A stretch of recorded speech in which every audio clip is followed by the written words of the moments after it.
Prince. Come on, big money.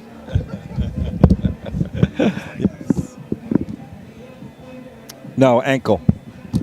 Yep.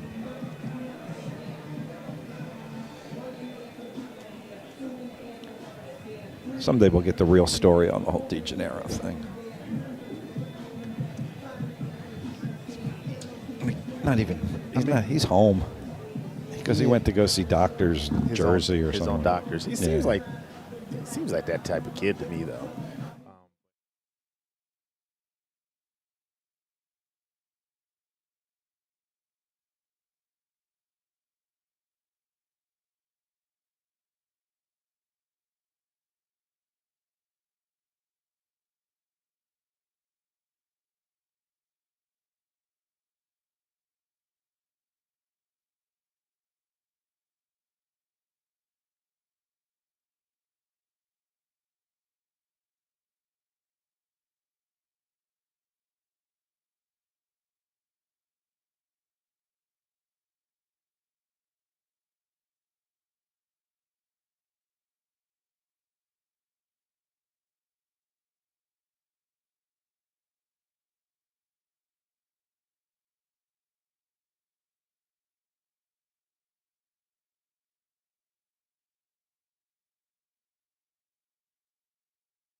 We'd be better off giving that section off to like one of the Little League. We probably try, actually. Conferences. You know what I mean? Yep. I know they played their championships last week. I would have went out and like, hey, here's 200 tickets to the. You know what I mean? I think.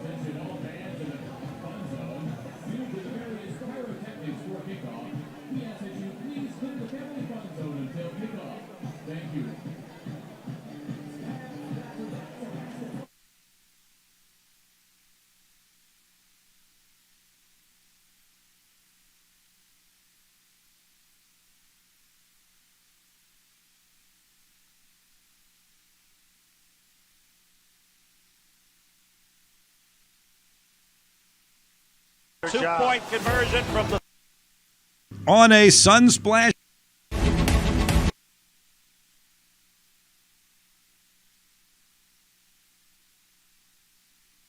College of William and Mary Tribe and the University of Richmond Spiders for the Capital Cup presented by C&F Bank. On a Sunsplash.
2-point conversion from the 3-yard line right hash mark. Wilson rolling to the left. He's under pressure. Penalty flag is down. He runs back to the near side of the field. Spiders are chasing him all the way back at the 30-yard line. He throws for the corner of the end zone. It's incomplete.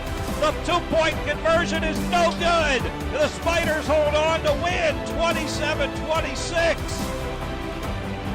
That dramatic Richmond victory in last year's Capital Cup over arch-rival William & Mary not only captured a CAA championship for the Spiders, it also gave them a one-game advantage in the all-time series that today will be played for the 135th time. And there's plenty at stake again for these longtime friends and foes. It's the College of William & Mary Tribe and the University of Richmond Spiders for the Capital Cup presented by C&F Bank. On a sunsplash Saturday in the capital city, welcome to Robins Stadium on the campus of the University of Richmond as we get you set for the Capital Cup and invite you to come on in to our Spider TV broadcast booth. He's former Spider captain Chris Anderson. I'm Bob Black. Lane Casadante joins us down on the field in just a couple of moments. So the Spiders have already clinched the CAA championship for this year and the automatic berth to the NCAA tournament. They go for their 10th straight win here today. William & Mary believes with a win, their 8th of the year, they could get into the tournament. But Chris, let's stop crunching the numbers. This game is about way more than just numbers and analytics, isn't it? As my partner often says, this is a Donnybrook. This is a heavily heated altercation, an all-out brawl. And like you said, look, the championship has been decided. Playoff has been decided for the Spiders. William & Mary, there's still some things to figure out. But at the end of the day, it's a rivalry, man, a rivalry of all rivalries. And we expect to see that type of intensity today. All right, let's get off and running like these two teams do. William & Mary, the top rushing team in the league. The Spiders are third, and both teams have a 1,000-yard rusher. As we take a look at them in our Davenport and Company scouting report, let's start with the veteran, Chris, his second 1,000-yard season, Bronson Yoder. He is the classic big back, right? He's trouble. In this day and age, you have smaller, lighter linebackers, and he gives them all types of trouble. It takes 2 or 3 guys to bring him down. The Spiders didn't see him last year, so that's going to be an issue, just being able to buckle down and stop him today. It's going to be a challenge. 2-time captain for the Tribe, one of their all-time leading rushers, Bronson Yoder. For the Spiders, bursting onto the scene this year, the guy we affectionately know as ZPS, Zach Palmer-Smith, went over 1,000 yards in last week's win at Hampton. Yeah, Zach Palmer-Smith, we need to call him NNY for no negative yardage. He just finds a way. He gets the ball. I say it every week. He's patient to the hole, fast through the hole. His offensive linemen love him. He just finds a way to continually break tackles, get to that next level, and get first down after first down after first down, which leads to touchdowns. Spiders need all of that today if they're going to have a good game. He's had 4 100-yard games this season. Impressively, they've all been 150 yards or more. Zach Palmer-Smith for Richmond, Bronson Yoder for William & Mary. All right, what else is this game about, this rivalry game? Let's get the vibe down on the field. Let's check in with Lane Casadante. Lane?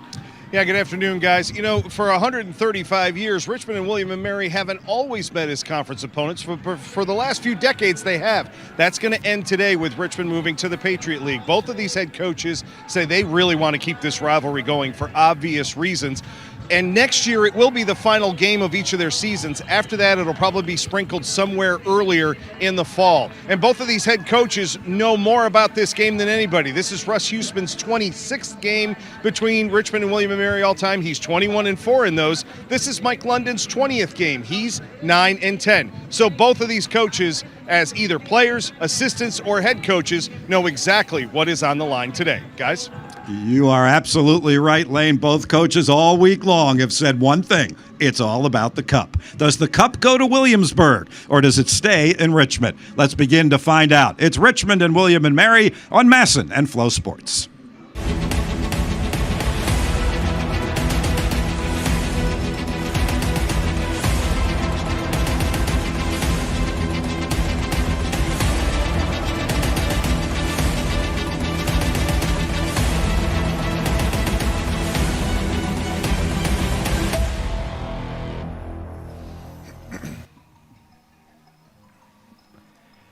Spider kickoff team getting set to take the field this afternoon. Richmond won the coin flip, deferred to the second half. William & Mary will get the ball to start the game. The Tribe come in at 7-4, 4-3 in the CAA. They started 4-1, 3-3 since, including a 22-12 victory over Bryant last week.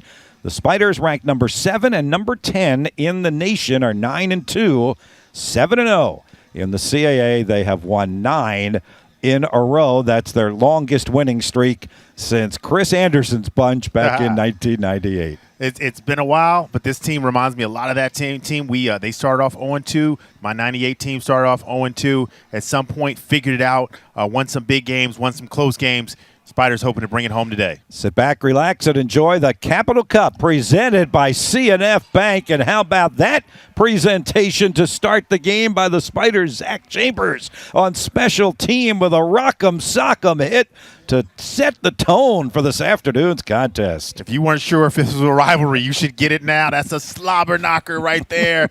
Comes across, unblocked, boom, contact right there. Armand Wright took the boom. He was the return player for William and Mary. So the Tribes start 1st and 10 at their own 20 behind the veteran at quarterback, Darius Wilson, and he'll give it to Bronson Yoder on first down, who gets tripped up after a gain of about 3. Let's give you that Spiders starting defense, brought to you by Sector Spiders ETFs, the next chapter in investing. Camden Bird, Matei Fitz, Carson Stoklinski had that big sack last week, and Jeremiah Grant, the sack leader on that defensive front. Wayne Galloway, Carter Glassmeyer, Quantrell Morris-Walker, the linebackers, and the back row, Trey Tomlinson, Chance Graves at the corner positions, Jabril Hayes and the redshirt freshman Matthew Traynor are the safeties. On second down, the pass on the near side is caught and out to about the 30-yard line, close to the first down. Looks like William Mary's got it, and we'll get a fresh set of downs. So William and Mary, you're going to hear us talk about it, number 4 in the nation in terms of running the ball. Obviously, they've got a great weapon here in Mathis. They'll get it outside to him as well. He's up for some records today, so I'm sure he's going to get some opportunities to make catches. But what William and Mary really does offensively is they run this ball, this outside zone stretch play. You'll see a ton of it, and they're going to run it over and over again. Mathis started the day needing 45 receiving yards for a remarkable record that we'll detail for you. As Wilson, the lefty, goes back to throw, hit just as he lets it go, and it's incomplete. It actually hit the back of Carter Glassmeyer, who was in coverage on Malachi Emo out of the backfield. Falls incomplete, 2nd and 10. Chris, Hollis Mathis already has 1,000 yards rushing and 1,000 yards passing because he came to William & Mary as a quarterback, had a shoulder injury, and they moved him to the athlete position. And now he needs 45 yards coming into the game for 1,000 receiving. There's only been one player in the history of college football that has done that. So you better believe they're going to try and get him the ball through the air today. Absolutely. And if you're going to do it, why not do it here in this long-time rivalry? It just seems fitting to go for it. This is Malachi Emo, who picks up 2, maybe 3 out to the 33-yard line as they run that stretch play, and the Spiders were all over that one. And they've got the 2 dynamic bats. Emo would be the Lightning, Bronson Yoder would be the Thunder, so it's a different feel. You're running the same play, but they see it differently, they react differently, and that can make it tough for that defense to kind of really adjust to the speed of the 2 different backs. Yeah, Emo's had 8 100-yard games in his career. Yoder has had 17 100-yard games in his now 6-year career. And we'll get our first penalty of the day, so you'll get to hear from Bill McKeever. Number 3, offense, 5-yard penalty, 3rd down. That's the senior wide receiver, J.T. Mayo. That's been a problem for William and Mary this season. About 66 yards a game in penalties. That's the 3rd most in the CAA. And it puts them behind the sticks now, Chris, for the first time. And to me, this is big. The game, to me, will come down to 3rd downs. Who's going to win 3rd down? Your defense is thin. They got to find ways to get off the field. William and Mary wants time of possession. Wilson to throw on 3rd and long. Now he's going to use his legs, and he's going to head to the outside, and his speed is going to get him that first down as he crosses the 40-yard line and goes out of bounds on the William & Mary sideline up at the 43. He doesn't just have an arm. Darius Wilson has those legs. Different type of speed, different type of athleticism. Basically everything the Spiders want to happen happens, except for Galloway can't get up there. Your safety can't get up there in time to make that tackle. That's because he's going to be way faster than most of the quarterbacks you've seen this year. Wilson, 225 yards of total offense per game. That's 2nd in the CAA. Going to try and throw again, and he zips this one into the tight end, the local product, Sean McElwain, who had the ball in his hands, and then Wayne Galloway came up with it. as he hit the turf. Galloway will be credited with the interception. The redshirt senior on senior day with his first INT of the year. The ruling on the field is a catch fumble recovered by the defense. It'll be 1st and 10, Richmond's ball. Turnovers, and more turnovers. I tell you what, if you're a William & Mary, you're a time of possession type of offense. You want to run the ball. What throws you off? Big plays and turnovers right there. Looks like he was knocked out by Glassmeyer, and then Galloway scoops it up. Big play for the senior on senior day. That is team defense, isn't it? Glassmeyer jars it free, and Galloway grabs it. And now the Spider offense from just shy of midfield will start at the Richmond 49-yard line. Cam Coleman at quarterback, and there goes ZPS on first down. He'll move the pile into William & Mary territory to the Tribe 47-yard line. Let's give you the Spiders offensive starting lineup, brought to you by Sector Spider. ETFs, the next chapter in investing. The front line, Tom Elia, the veteran at center. Likewise, the veteran Cade Salyers at one of the guard spots, along with Scott Hummel, Gabe Carbajal, Parker Mitchell are the tackles. Landon Ellis, Javion Griffin, Jerry Garcia, the wide receivers. Matt Robert is the Spider tight end. ZPS and Andrew King, the running backs. And here goes Cam Coleman to the air for the first time. Now he's going to try and use his legs to the outside, but he gets caught from behind, and down he goes at about the line of scrimmage. Saw something he didn't like, wanted to let go of it right now. It's a different formation. You could tell William & Mary looked like they were thrown off a little bit. When you take a look at this William & Mary defense, I'm telling you, it's almost going to look like a Little League defense, because they're going to put everybody up on that line and dare you to run the ball. They believe in their coverage on the outside. Their guys being able to play man-to-man. Now you got 3rd and 7 here behind the sticks. They'll probably go with a little cover 2 here, I would think. Harrison Johnson, the true freshman, made the tackle, had 7 stops last week in their victory over Bryant.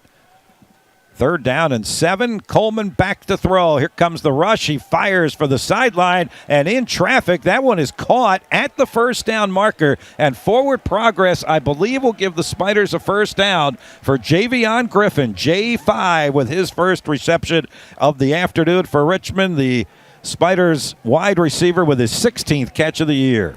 Tell you what, this is lining up with some of the keys I got coming up for us soon, but one of those is we got to win. Spiders have to win one-on-one battles. That time, Javion Griffin, he is covered well, but finds a way to get this catch, to bring it in and get the first down. That's a big-time play. Yeah, that was pretty good coverage on the play by Latrell Smith-Leaks, the safety. 1st and 10 at the William & Mary 40. Zach Palmer-Smith takes the handoff, follows the middle of that offensive line for about 4.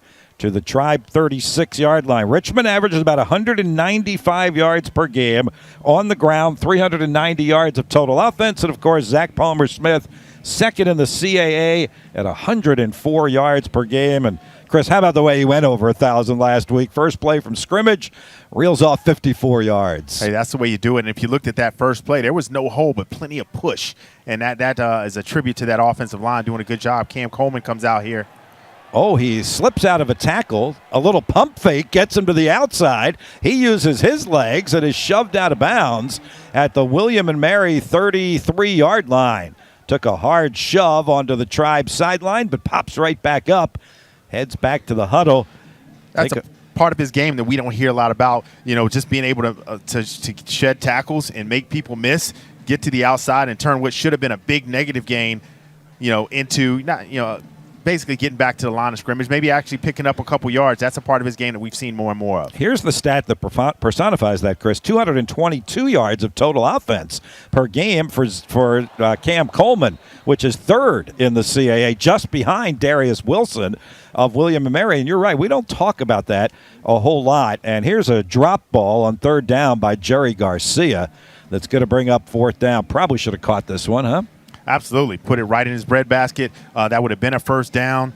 Garcia is stepping in. Remember, Nick DeGennaro's out. So normally it would be DeGennaro, Javion Griffin, and Landon Ellis. Now Garcia's coming in, filling that gap, having to play that slot route. He's going to have to catch some of those tough passes today. This is going to be a 51-yard field goal attempt for Sean O'Hare with the wind at his back, and he drives it right through there. The true freshman, Sean O'Hare, drills it and puts the first points of the game on the board with a career-best 51-yard field goal. He remains perfect. He is 8 for 8 on field goals. And the Spiders are on the board first this afternoon in the Capital Cup. Richmond with a 3-0 advantage. Spider kickoff coming up when we come back.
Officially a 50-yard field goal for the true freshman, Sean O'Hare. And yeah, he had about a 15-mile-per-hour wind at his back. What's it feeling like down there on the field, though, Lane?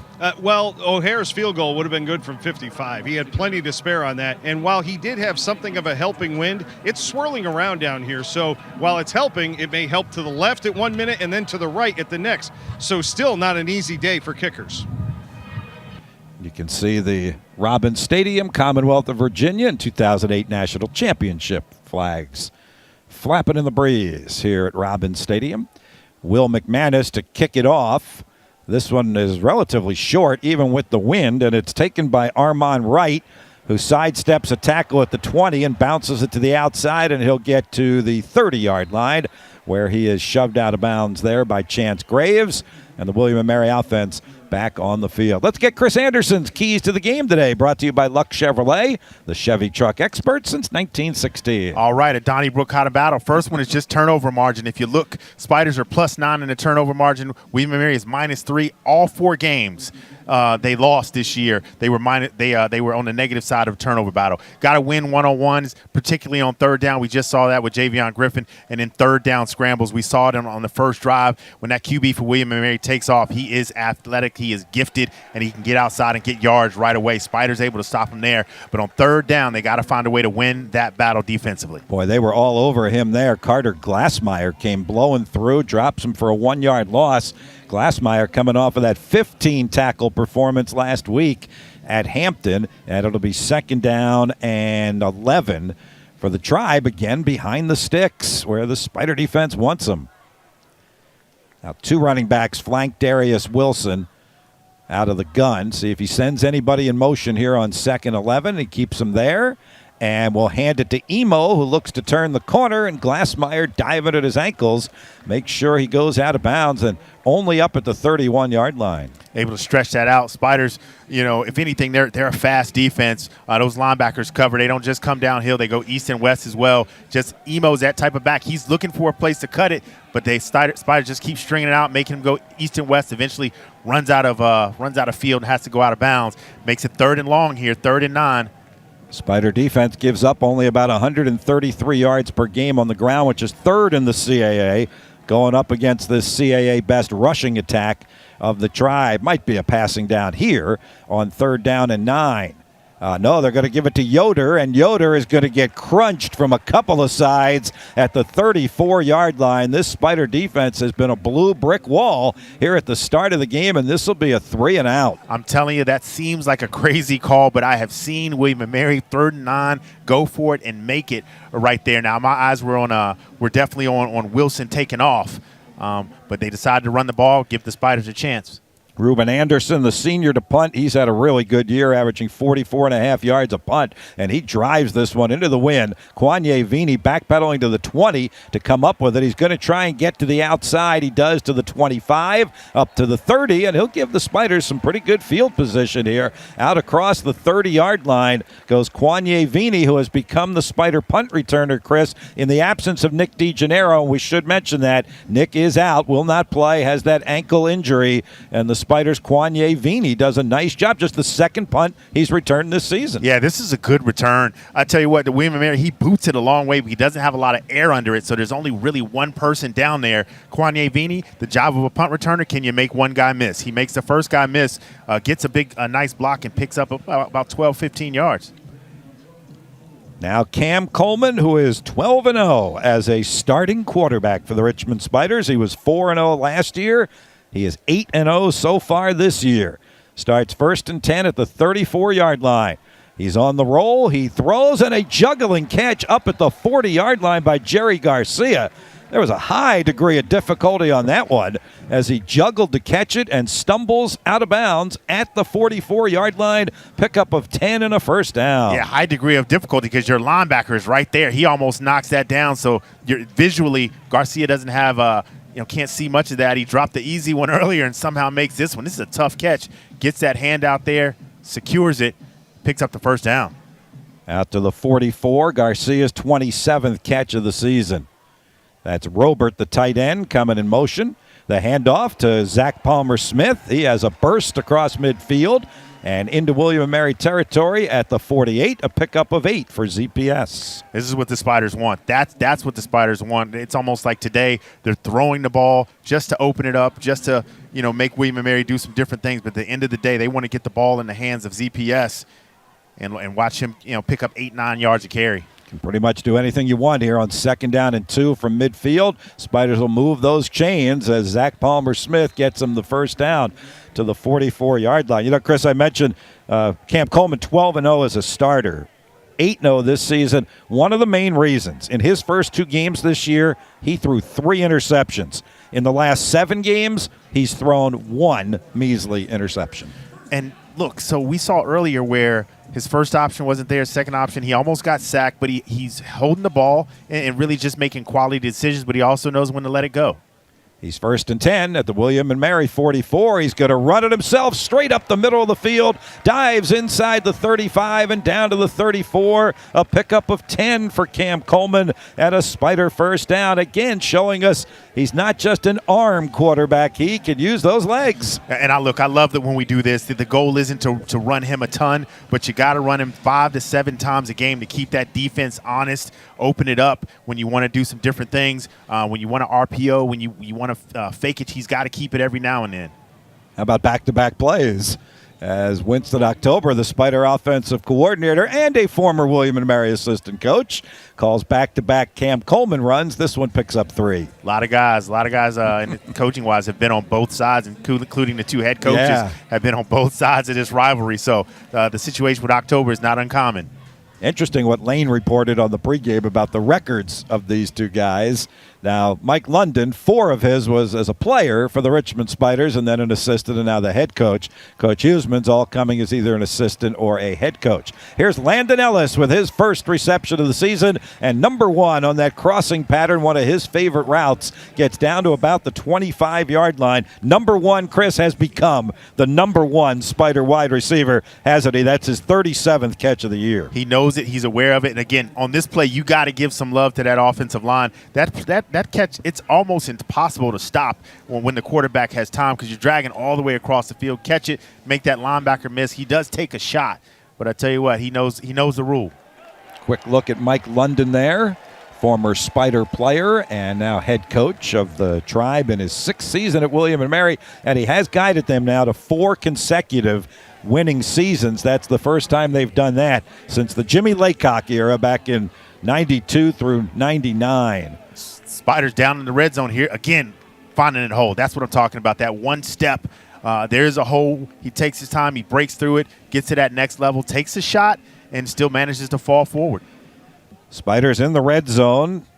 They will score about 83% of the time down here. On 1st and 10, Zach Palmer-Smith turns the left corner at the 10, at the 5, tight ropes the sideline, went diving for the pylon, stepped out of bounds at about the 3-yard line.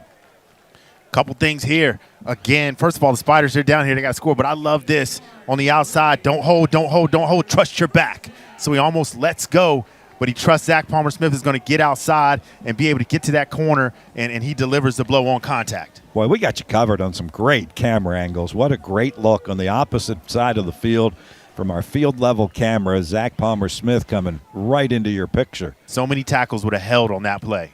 This is Cam Coleman on 1st and goal, and he's into the end zone for the touchdown.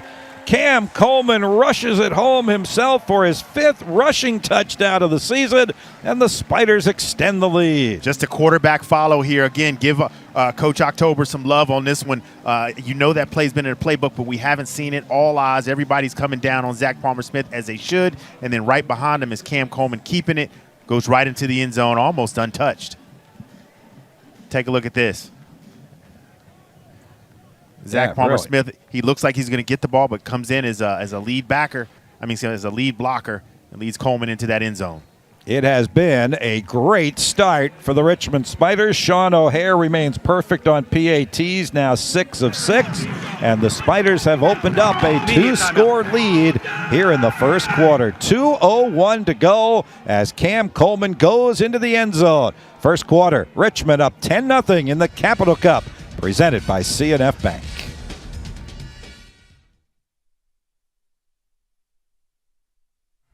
You could buy a single stock and go all in on one company, or own the sector and invest in keeping good company.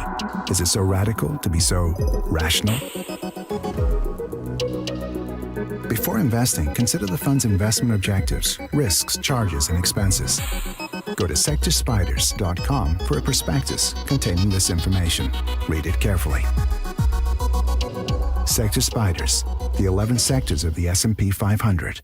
Richmond Spiders are known by what we do. We follow our instincts, and we lay it all on the line. We advance life-changing research and put discovery in motion.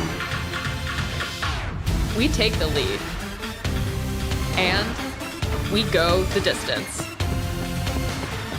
What could you do? What could you do? What could you do at Richmond? Luck Chevrolet is the Chevy truck expert, period. If you use your truck for work, play, or both, go where the truck guys go. Luck has a truck for every budget. Luck is the dealer to help your business be more productive. They've got all types of commercial vehicles, SUVs, and regular trucks available to replace your aging vehicle inventory. In person on Route 1 in Ashland or online at luckchevrolet.com. Buy your new truck from Luck Chevrolet in Ashland. Spider scoring drive, 9 plays, 66 yards, 4 minutes, 33 seconds. Cam Coleman with his 5th rushing touchdown of the season and a 10-0 Spider lead. Lane, what are you seeing down there on the Spider sideline? Cam Coleman may have scored the touchdown, but Zach Palmer-Smith is getting just as much congratulations for that run that set up the touchdown where he ran over the William & Mary defensive back. And I know there's 2 minutes to go. It's only the first quarter. Long way to go here this afternoon, but you can already see some hands on hips and some, maybe some confused looks from the William & Mary defense. They did not have to face Zach Palmer-Smith in this game last year either. This will be Bronson Yoder to return the kickoff from about the 3-yard line, and he'll get to the 25 and wrestle his way out to about the 27. The Tribe trying to come up with any spark they can right now because this first quarter has been dominated by the Spiders. No one has dominated this rivalry more than that guy either, as Lane mentioned at the outset. Head coach Russ Huseman. Remember last year, Chris, when the Spiders won that game in Williamsburg, that was Coach Huseman's 100th career win between his time at Chattanooga and at Richmond. 21-4 in this rivalry and 5-2 as a head coach. And his philosophy is pretty simple. They don't like us. We don't like them. We're not going to act like we do. And also he says no matter what side he goes into, he doesn't change his process. I've got a process. I'm trying to create a great team. And if I can do that, that's what matters. There's Yoder getting off the ball. I'm telling you, man, he is a load. I said it before. in this day and age, every team has these smaller, faster linebackers. And when a big back comes in there, just kind of the old school back from back in the day, he can be a challenge because he's not going down with any arm tackles, and he keeps his eyes up the whole way, finding his way through that hole, and picks up 9 yards right there. He is third all-time in rushing at William & Mary, second all-time in all-purpose yards, and fourth in rushing touchdowns. Oh, the Spiders come rushing through this time, and they will get a tackle for loss here as Darius Wilson, the quarterback, on the carry, and the Spiders stop him back at the 36-yard line. Yeah, Jeremiah Grant, the first one in there. Didn't hear his name. We didn't call his name a lot last week. They were kind of avoiding him. We need a big showing from him today. Beats his guy right off the line, and he is the first one there off the edge, bringing Wilson down. Chris, I want to ask you something about Jeremiah Grant when we get a chance here. The Spider defense is just flying all over the place. They were in the backfield again on that one, and again Jeremiah Grant was there, and Trey Tomlinson was coming up, and it's 4th and 1, and Mike London has a decision to make here at his own 37-yard line. They do not have to run this play, so he would have time to think about it, and he would have the opportunity to have the wind at his back to start the second quarter. So I think they'll let the clock wind down. But you could not have asked for a better first quarter for the Richmond Spiders than this one. We'll go to the break. The Spiders will have a 10-0 lead. It has been complimentary football for the Richmond Spiders. On the defensive side, the Spiders got the interception from Wayne Galloway early here in the first quarter, and then the offense came back. The Sean O'Hare 50-yard field goal, and then the Cam Coleman 3-yard touchdown run. 10-0 Spiders as we go to quarter number 2.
Along with Chris Anderson in the booth and Lane Casanante on the sideline. Bob Black back with you at Robins Stadium. Blake Ellett directing with our Spider TV crew. Mike London with the decision to make of whether to go for it on 4th and 1 from his own 37. He's keeping the offense, predictably, on the field. Chris, you mentioned Jeremiah Grant, maybe teams running away from him. I went back and looked. He has not had a quarterback sack in 3 of the past 4 games and 4 of the past 6 after he had that string of 5 straight. Opposing teams are paying a lot of attention to him, aren't they? As they should. I'm sure William & Mary is going to have their eye on him right here. I think they're going to right down the middle. Under center is Darius Wilson on 4th and 1. Will he take the snap? Yes, he will. Play action fake. He's going to roll to the left. Camden Bird is chasing him. Can't get to him. Wilson, with his speed, has enough to pick up the first down across the 40 and up to the 42-yard line. They kept it in Darius Wilson's hands. Spiders know about that. Last year he had 247 yards passing and 65 yards rushing against the Spiders. I'm telling you, this is just athleticism. The Spiders don't do anything wrong right here. They're on the run. If he gives it, Camden Bird sees the keep. It's just a matter of that's a different type of speed, able to get to that corner, and Camden Bird is right there, right down on him, but not enough to stop him. Wilson under tremendous pressure, and he has to throw it away. There was Jeremiah Grant. He almost had that elusive quarterback sack there. Wilson just dumped it off and got the incomplete pass there. Yeah, you can double team him, you can go different directions, but if you're going to hold the ball this long, Jeremiah Grant's coming along with Galloway in there as well. Interesting. Justin Wood, the Spider defensive coordinator, dialing up a blitz there, Chris, with Wayne Galloway charging. Mixing it up. Look, again, not just the rivalry, but these teams are very familiar. So there's going to be times where you're trying to do something a little bit different. Remember what I said. Spiders have to find a way to get off the field consistently. Empty backfield, 2nd and 10. Darius Wilson sets, scrambles. The pocket is closing on him, buying some time.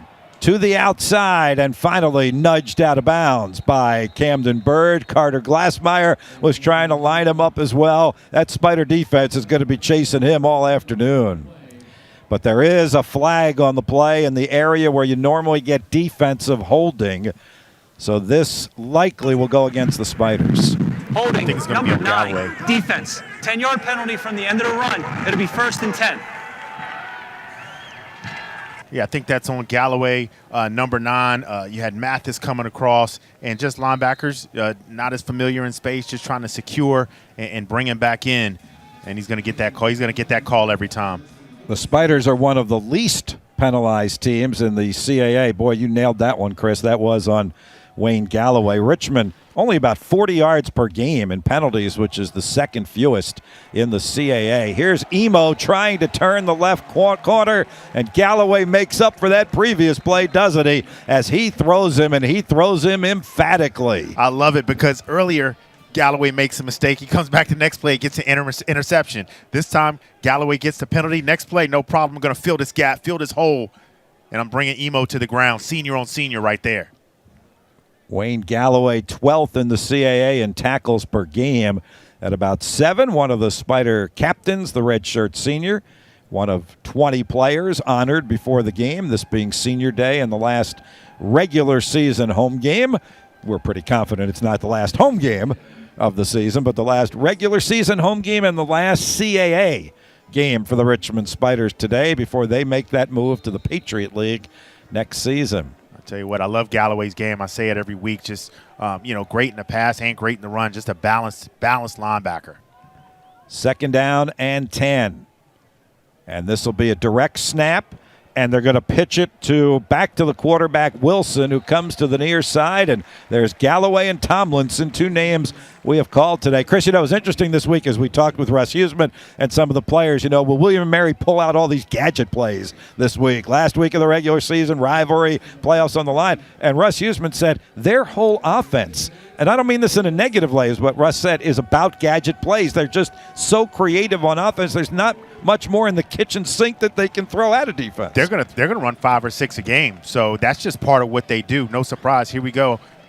Mathis under center.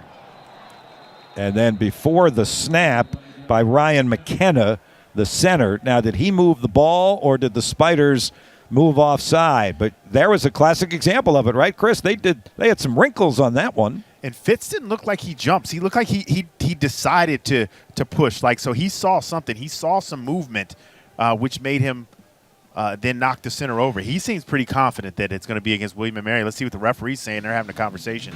Bill McKeever, what say you? Offside with contact, number 44, defense. 5-yard penalty, 3rd down. Well, you mentioned 2 guys in the middle there for the Spiders, Chris, Matej Fitz and Carson Stoklinski, who were as responsible as anybody for last week's win at Hampton. Stoklinski had that quarterback sack that set up 4th down and 16 that, for all intents and purposes, ended the game last week, right? And Matej Fitz had a career-high 8 tackles last week. All over the place. Matei Fitz saw something. He saw that center move the ball, and he felt like it should have been called against him, but refs feel differently. This is 3rd and 2. This is Malachi Emo. No, I beg your pardon. Fake to Emo. Wilson keeps it himself. Picks up the first down to the Spider 35-yard line. He stuck that ball in the gut of Emo, pulled it back out, picks up the first down to the 35-yard line. We do have an injured William and Mary player away from the ball on the other side of the field, one of their offensive linemen. Oh, that's their big-time offensive lineman. That's Charles Grant. Chris, the 6'4 senior captain, preseason All-American, first-team All-CAA, and he's already been invited to the Senior Bowl this year. That would be a devastating loss for the Tribe. Yeah, and I saw him limping a little bit earlier and just kind of toughen through. So I don't know if whatever's bothering him, I feel like this was from earlier. Just that's the battle inside. I hate seeing that. You see it all the time. That's why you see so many offensive linemen. They wear the knee braces for that right there. And when you're running the outside stretch play, that's going to happen. Good news for the Tribe as Charles Grant is getting up and slowly walking off the field under his own power. Down to the field, Lane.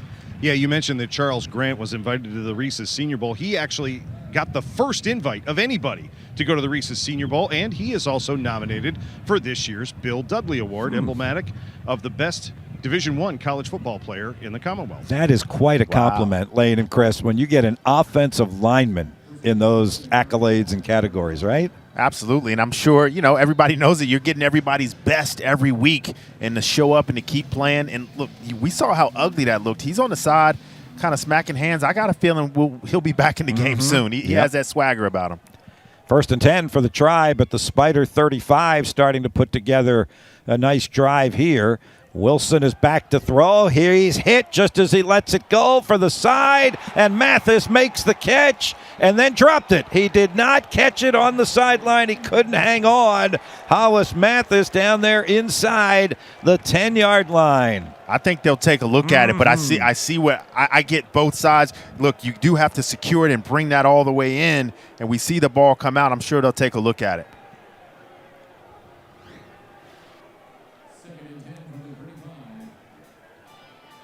That was my understanding. So let's see if he has 1 foot.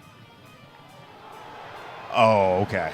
I think that's going to be a catch, don't you? I do too, because because he got 2 feet down. Yeah. If it's 1 foot down and then he hits the ground, I don't know. Let's see if they take a look at it. Here's an issue today. Just before the game started, we got the same announcement we got on the last Spider home game that the replay system was down. Now, I don't know if it's back up or not. If it's back up, they're going to take a look at that, and that's going to be a completion. The William and Mary sideline is going ballistic. William and Mary is not being charged a timeout. The previous play is under further review. All right, so it is under review, and they'll get this one right, and that'll be a terrific catch by Hollis Mathis, who will be closing in even more on that remarkable record. And again, Spiders see it. Spiders are in coverage, but great plays make great plays. Great players make great plays, and Mathis is able to reel that one in. And like I said, he doesn't just get 1 foot down. He gets 2 feet down, which is why usually the conversation about surviving the ground, I think if he only got 1 foot down, it would be part of it. But he got 2 feet in. I don't think that'll be really much of a discussion. And I think to what Lane talked about and asked you and what you said, that's more an end zone thing. That's more a touchdown thing where you have to survive the ground. I don't think in this case you do have to survive the ground. And he had, as you said, 2 feet in and then 1 or 2 on the sideline where he still had possession of the ball. So I think we all believe this is going to be a catch. After further review, the field is confirmed the receiver did not complete the process of a catch while going out of bounds. It was an incomplete pass. Learn something new every day, Chris, even after all these years. Listen, it's a rivalry, and we're like, hey, that's what it looks like. This might be if we were, big time, we'd have a ref come in and be able to explain that a little bit. But I think Bill McKeever did a pretty good job of explaining it. He just didn't survive the ground in making that catch. Boy, that's tough for Mike London and his team. A couple of great shots there to help personify the rivalry of the green and gold-clad William and Mary fans, followed by the red and blue-clad Spider fans. 2nd and 10 from the 35. Wilson again sets, and he's going to go down way back. Quantrell Morris Walker with his first quarterback sack of the season. It comes in the Capital Cup on Darius Wilson. I love it. That's that athleticism. It's one thing when you're back there and you're Wilson and the lineman's coming at you. This time you got a linebacker, Quantrell Morris, great athlete. He's had some INTs. He comes. Look at that. You're not going to escape that type of speed, that speed on speed, and he's able to secure the sack. Big play Q, we're going to call him, right? He's had the 3 interceptions this year, the one that was a pick 6, and now his first quarterback sack. You are University of Richmond leading the CAA with 34 sacks on the year. 3rd and 20. Wilson scrambles. How much is he going to get? He'll get back to the original line of scrimmage at the 35, maybe the 36. Give him 9, and it'll be 4th down and 11. From the 36-yard line, and we'll see what Mike London wants to do here. He's got a field goal kicker who's got a 50-yarder to his credit, and he'll have the wind seemingly at the back on this one. They're going to try the same thing. This one's going to be even a little bit longer. This is going to be a 53-yard field goal attempt for Eric Bernstein, who is 5 of 8. He's only tried 8 field goals all year, but he has knocked one home from 50. He's got a strong wind behind him. This one from 53. Bernstein puts it in the air, but it's not going to have the distance, and the Spider defense holds. That's big time. Obviously we thought that was going to be a reception. That play turns out that doesn't work in favor of the Tribe, and then the Spiders do what good teams do. You come right back and you make plays. Quantrell Morris Walker gets the sack, and then they get the stop on 3rd down, and now the offense is back in business.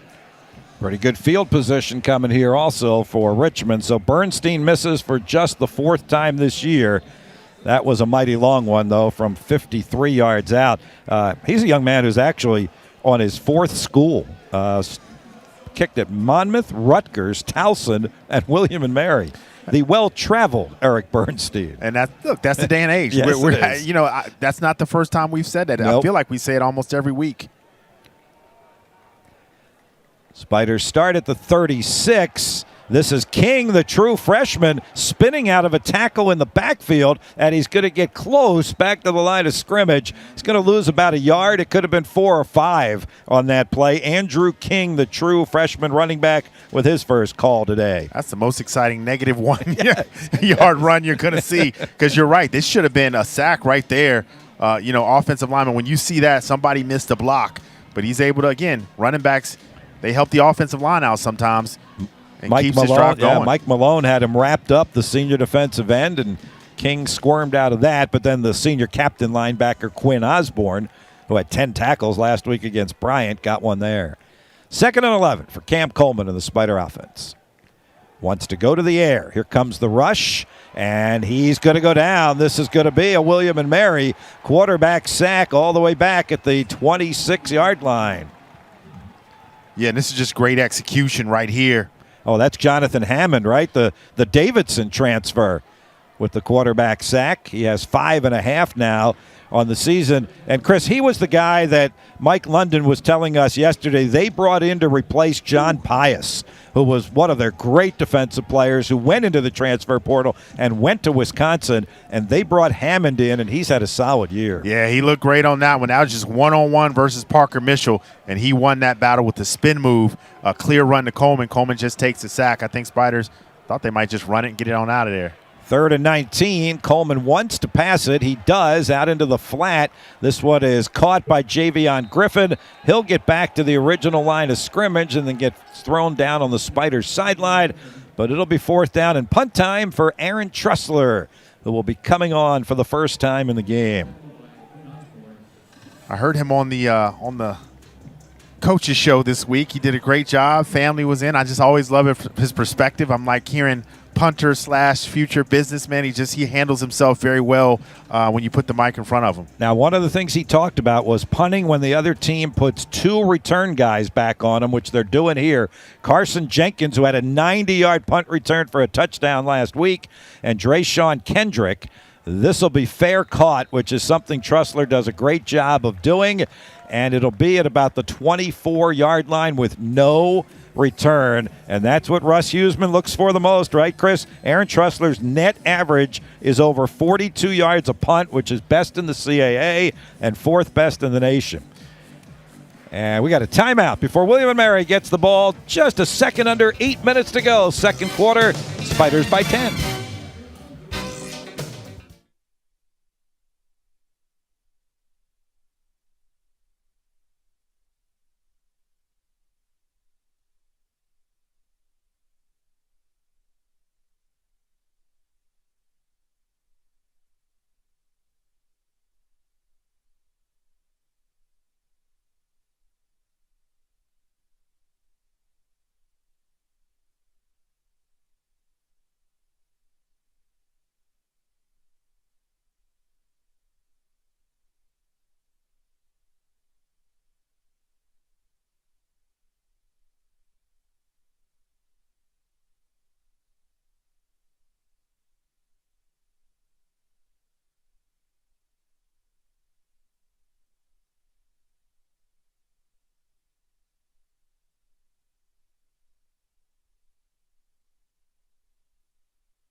Well, as William & Mary's offense comes back on the field, Charles Grant is part of that offense, so you know they're going to be ready to roll. Lane, how about those Spiders on that sideline? And keep your foot on the gas. Stay aggressive.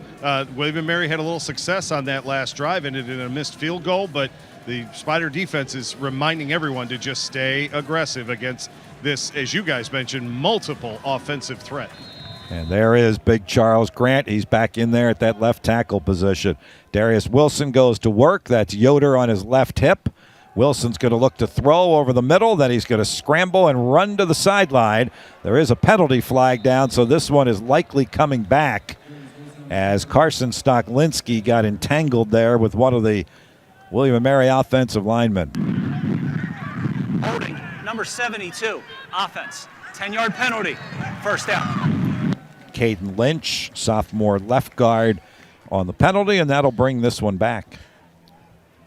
And, yeah, there was pressure up front. You can see it right there. And look, anytime you see that jersey, that shoulder pad start to stick out of that jersey, there was some holding going on. There was also good coverage on the back end, which is why Wilson had to take off. Now, for a lot of teams, that's going to be a loss. Darius Wilson can still, make good yardage off of that.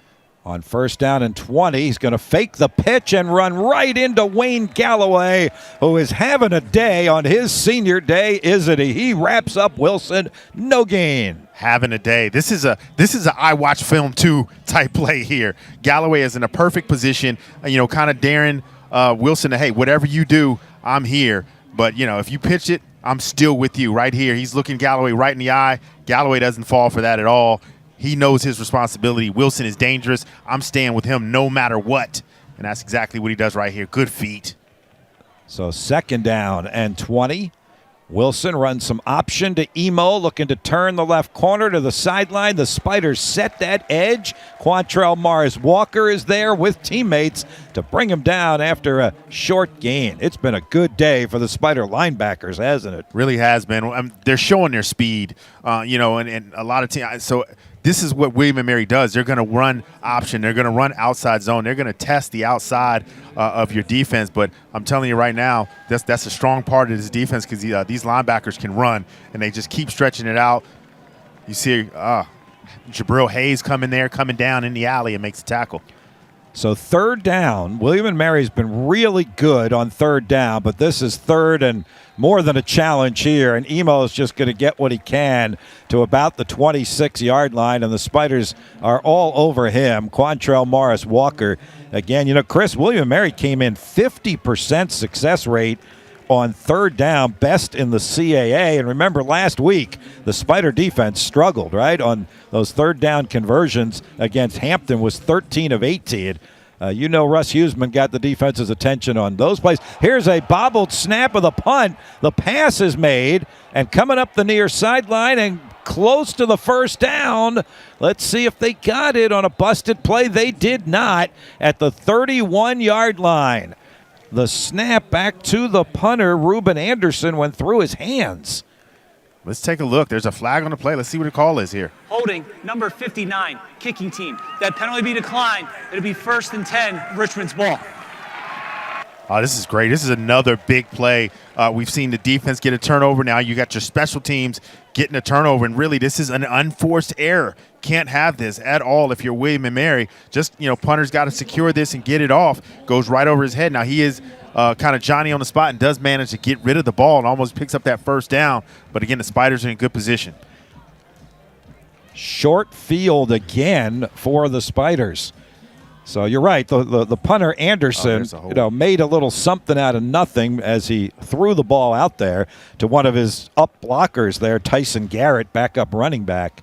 But he did not get the first down. It wouldn't have mattered because of the hold. And now the Spiders take over, and here's ZPS on first down.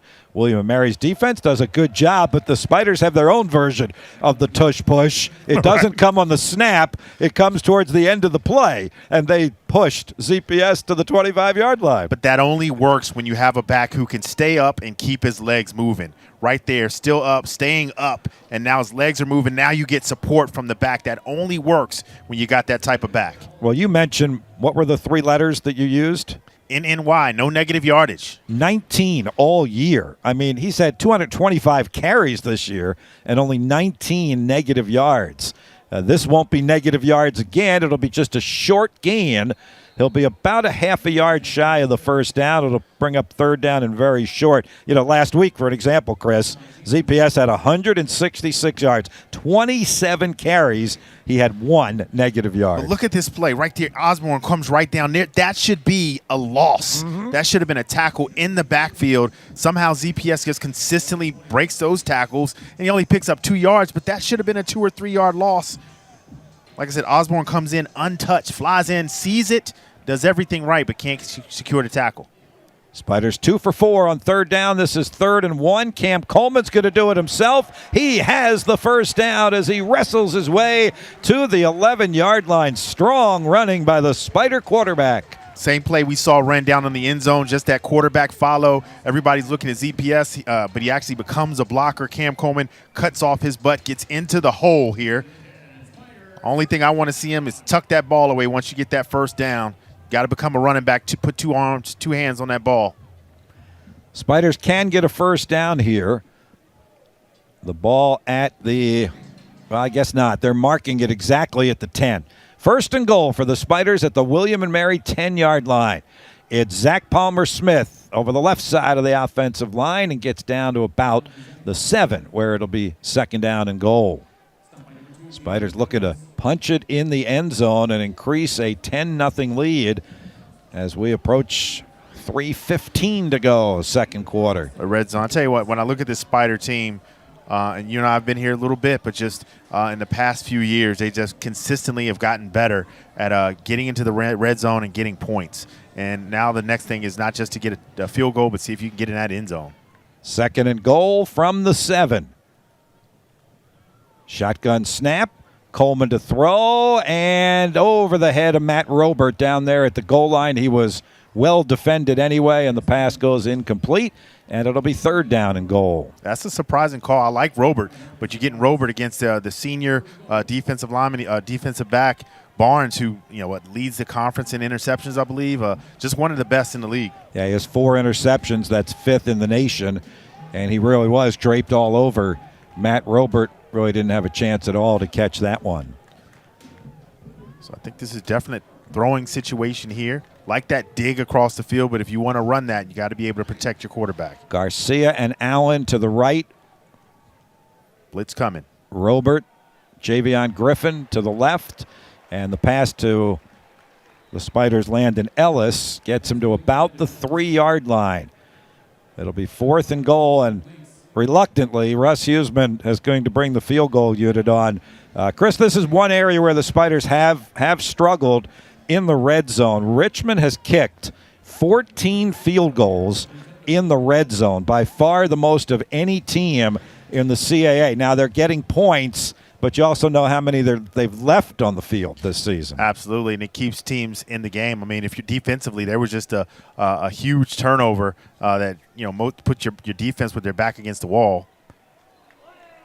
Field goal secured right here. Flag on the play. Yeah, this is going to be interesting. Sean O'Hare was hit as he kicked the field goal.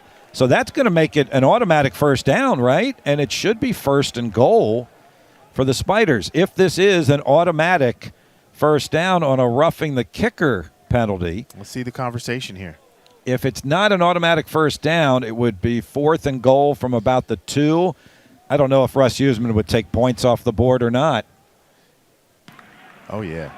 Personal foul, roughing the kicker, number 4, William and Mary. Half the distance to the goal, automatic first down. Oh, wow. Well, it's been that kind of year for the Tribe as far as penalties are concerned, and it's been that kind of year for Russ Huseman's special teams. Everything seems to go right for Richmond. Sasha Garcia, the redshirt freshman, with the roughing the kicker penalty. Penalties and turnovers. Look, and I've played that position at Garcia. Coming off the edge, it's intense. You want to make a play. You want to get there, but you have to dive in front of the kicker. If you do not, anytime you come down, you're going to clip that kicker. 1st and goal, Spiders. Coleman with the ball, tucks it up and goes in for the second time this afternoon. Cam Coleman with a rushing touchdown in the first quarter. Now he's got one in the second as the Spiders extend the lead. Quarterback follow again. Spiders are going to run this in short yardage until the Tribe stops it. Right now they haven't stopped it. And I'll tell you what, the Spiders are hungry, understanding what they need to do, get into that end zone, blocking all the way around. Well executed by Coleman, both hands on the ball and into that end zone. There's a fake right there. And, I mean, he's not touched till he gets to that second level. Same thing you said on his first touchdown run, right? That he wasn't even touched. That's now 6 rushing touchdowns for Cam this season. And Sean O'Hare for the extra point, which is good. And the Spiders have opened up a 17-0 lead with 2:14 to go before halftime. 7 plays, 31 yards, 3 minutes and 28 seconds. And, Chris, the Spiders are taking advantage of what William and Mary is giving them, right? Correct. I mean, the fumble on the snap on the punt on 4th down gave Richmond the short field, and then the roughing the kicker penalty extended the drive. Instead of 3, Cam Coleman gets a chance to put 7 on the board. And look, that's what good teams do. When you get an opportunity in rivalry games and big games, a lot of times it comes down to the E word, execution. And it's boring for us as in the broadcast booth, but down on the field in practice every day, you talk about execution. Let's take a look at the offense executing here. There's that quarterback follow on short yardage. Everybody's going after ZPS. Coleman keeps his head up all the way and basically running the same play here to get down. And then here's the same play right here on the end zone. And that's the correction that William and Mary, they'll talk about and they'll make the correction at halftime. But, hey, the Spiders are going to continue to run it for the next 2 minutes in this first half until William and Mary figures out how to stop that. Excuse me. This first half could not have gone any better for the Spiders. Now, William and Mary has been a second-half team most of the season, so this thing is not over by any stretch of the imagination. Well, at the end of the day, if you're a Tribe coach, your conversation is, man, how much have the Spiders really beaten us more so than us beating ourselves? Boy, that is a great kick. Oh, except that it goes out of bounds. Will McManus really did a nice job on that one. He kicked it over the head of the return guys. Free kick out of bounds. Kicking team. Ball will be placed at the 35-yard line. It'll be 1st and 10. That is the first time all year that Will McManus has kicked one out of bounds. And I think you'll give him a pass on that one, Chris, because he came really close to having that be a free ball down there at about the 3-yard line. I mean, if that doesn't take the bounce out of bounds, I mean, they're in a world of hurt there. They're probably going to grab that at the 2-yard line with 5 or 6 guys bearing down on them. So the Tribe will start at the 35. They have all 3 timeouts with 2:14 to go before halftime. Darius Wilson is going to run. The Spiders will come up on him and get him after about a 6-yard gain out to the 41-yard line. Thought that one was pretty well defensed, Chris. And you've been saying it all afternoon. The Spiders just aren't doing things wrong. Wilson's just quick enough to get some positive yards. Absolutely. Because, the Spiders are looking for this. They're all in on Wilson on this play, making it a 2nd and 5 here. And we'll get the 2-minute timeout. As I said, William & Mary also has all 3 of its timeouts remaining. We'll see if the Tribe can drive down the field. Spiders up 17-0.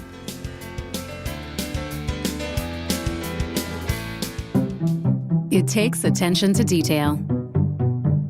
With your local Bryant dealer, you're getting more than just a technician. You're getting someone who pays attention to your needs and the little things that make a big difference.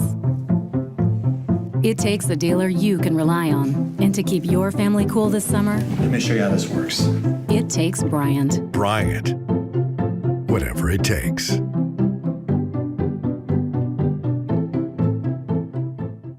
Over 35 years ago, a simple idea sparked our journey to digitize the world's real estate, empowering all people to discover properties, insights, and connections that grow their businesses and lives, fueled by constant advancements, achieving new milestones each year.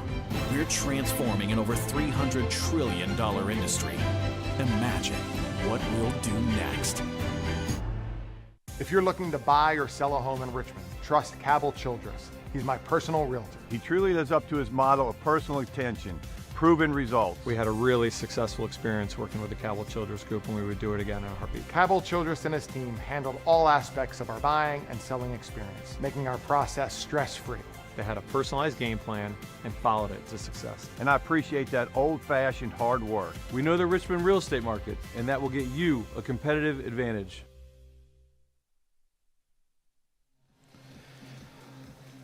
Well, not only is this the Capital Cup and Senior Day, but it's a celebration day here at Robins Stadium. Those are some of the guys who played on the 1984 Spider team, the first playoff team for the Richmond Spiders, and they are celebrating, inconceivably, their 40th anniversary of that 1984 team. The Spiders have gone on to 14 FCS playoff appearances. They were the first ones. Setting the tone.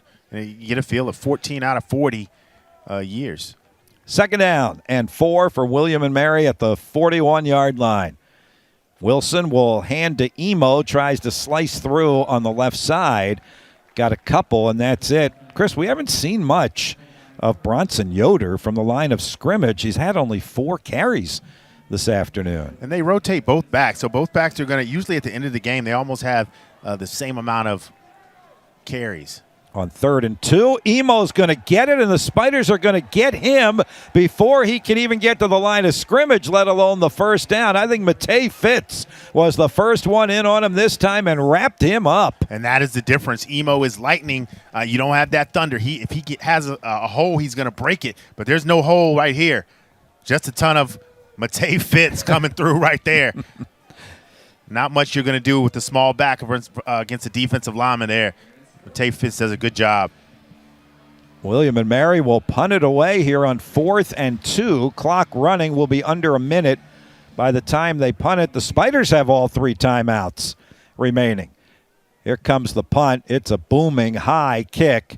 Vini will let it bounce, and it will go into the end zone. Boy, he played that well. He played that like a veteran punt returner, and he hasn't done it much this season. So the Spiders have the ball at the 20, Chris, up 17-0. They've got 51 seconds and all 3 timeouts. What do you do? I think you come out 51 seconds. I think a lot of it has to do with your first play. We'll know right now. I would think you're going to run the ball and get the hands in the ZPS or King, whoever's in the backfield. And, you know, if it's 2 or 3 yards, you're just going to run it and get it to halftime, in my opinion. If you're able to make something happen, then it's a little different. You can get up to this 50-yard line. Now we start talking about, Sean O'Hare's field goal range and getting into the end zone. He's a difference maker. Our Bryant Heating and Cooling halftime show is coming up, and we'll start that with our Bar West Coach's Corner. Lane will be with Spider head coach Russ Huseman before he goes into the locker room. Well, this play has worked effectively through the entire first half, so Spiders try it again, give the ball to Cam Coleman. He picks up 5. It'll be 2nd down and 5. It's kind of no man's land on what to do next.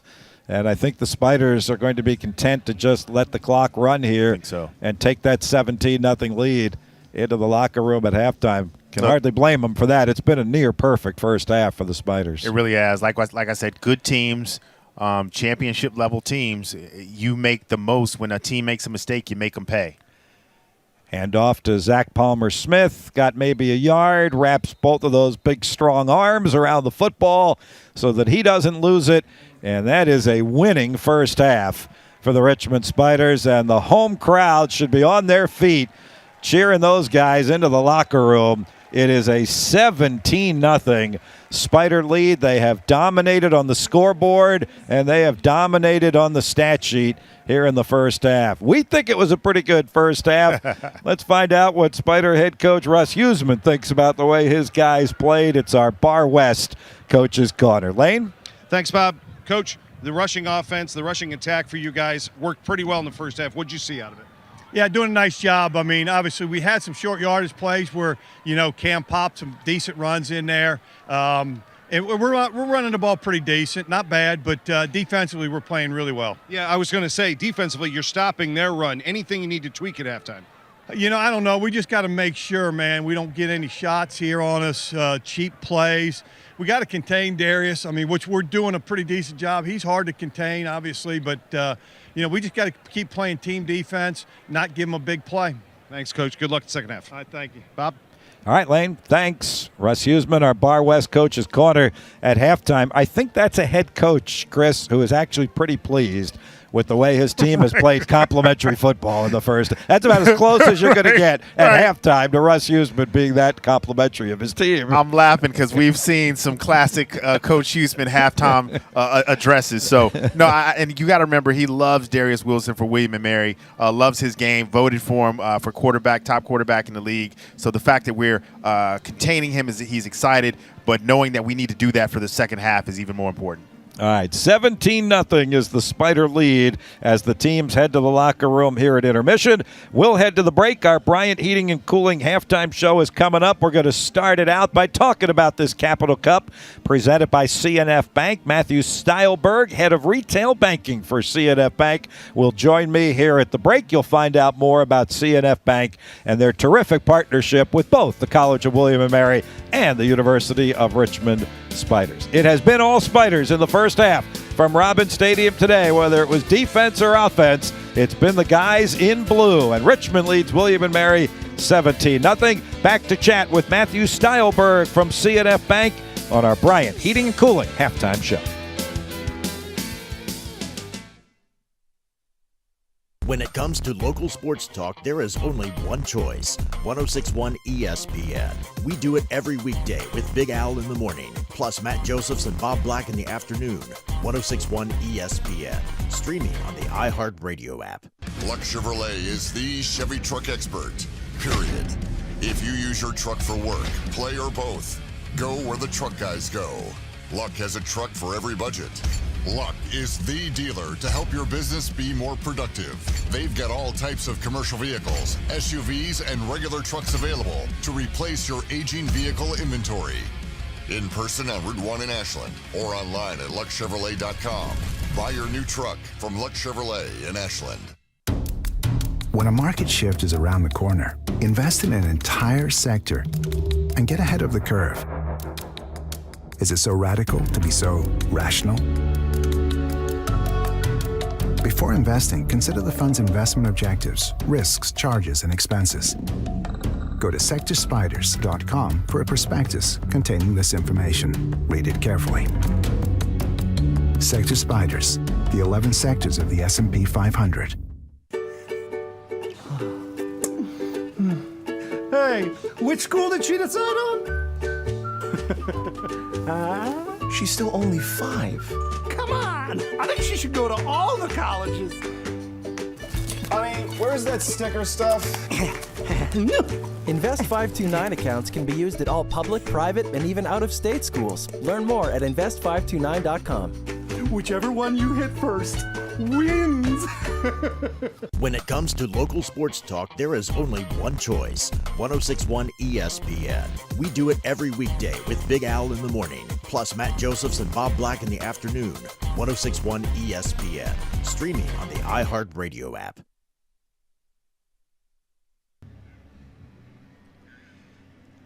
Welcome back to Robins Stadium, halftime of the 135th edition of the Capital Cup, presented by CNF Bank.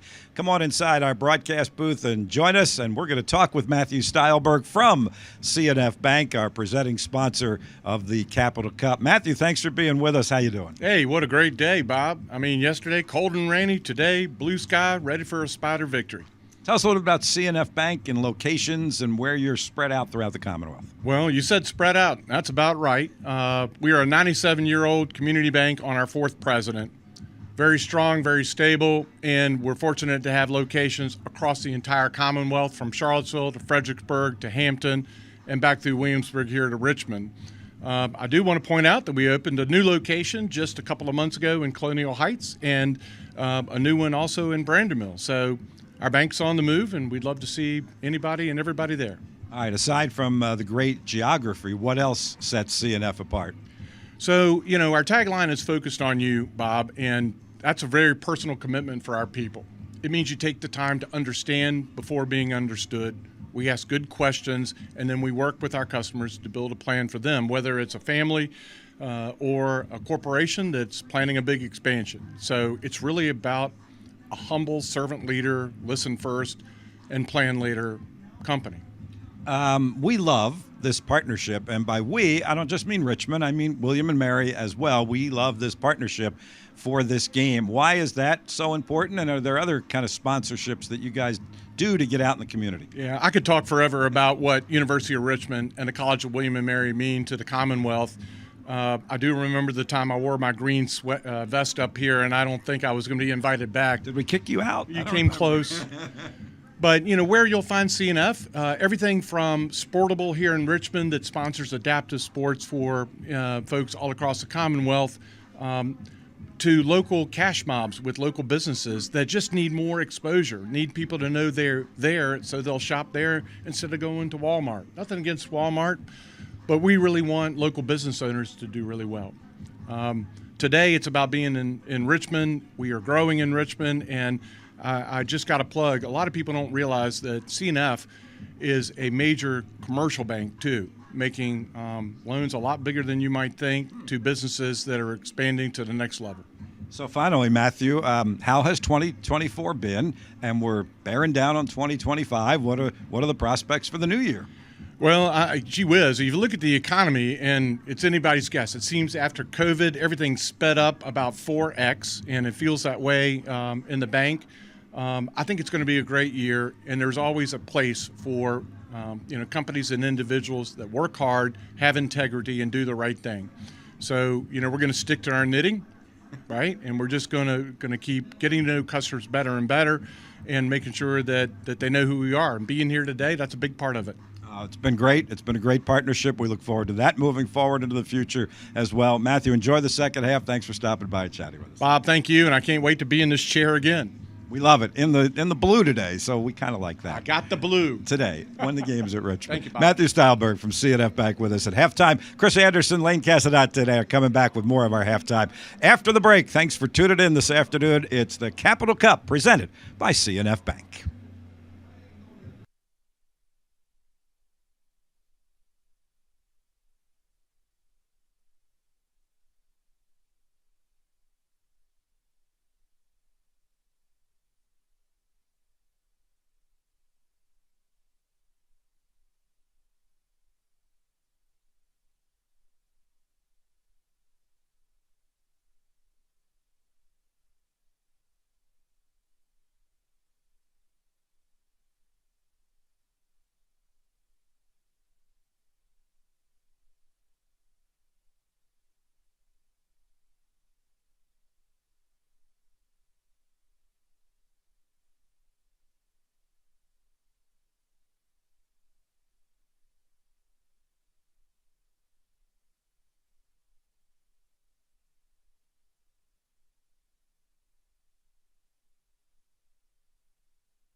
Along with Chris Anderson, Bob Black back with you. Lane Casadante down on the field. He'll have William & Mary head coach Mike London coming up here in just a little bit. Come on up into our broadcast booth here at halftime. And, Chris, I was kind of peering over your shoulder there. You got that stat sheet, and you're circling some things. So I'm going to kind of let you run with the ball on what you've circled. I would say, though, that in the first half, William & Mary has made a plethora of mistakes, and the Spiders have taken advantage of them. It really has. And in a rivalry game where the teams are equally matched, right, talent-wise, just can't have it. And the Spiders have done what they're supposed to do and made the most of it. I mean, things that stand out to me, obviously, non-first downs for Richmond.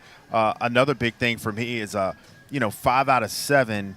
Cam is 5 for 7 passing. Not that he's 5 out of 7, but the fact is he's only needed to throw the ball 38 yards. Mm-hmm. That's because the Spiders have been able to have time of possession, which is also a little tricky because they've had great field position, right? But they've been able to get the ball in the hands of ZPS and just kind of let him control the game. And then Coleman has been able to run it a couple times. He's got 2 touchdowns, keeping it on the ground. So just a really balanced attack right now for the Spiders. That's been a big difference here. And then the other thing on the Spider defense, we alluded to it, really improved on third down against the best third down converting team in the league. William & Mary at 50%. As we mentioned, Coach Hughes was not happy last week at Hampton. They went 13 of 18 on third down, and the Spiders have taken care of business on that possession down in the first half. So 2 things. Coming in, I said this Spider defense is a little light in terms of depth. So when they can get off the field consistently and catch their breath, they're great. And then the other thing is just we got guys showing up. Spiders have guys showing up today,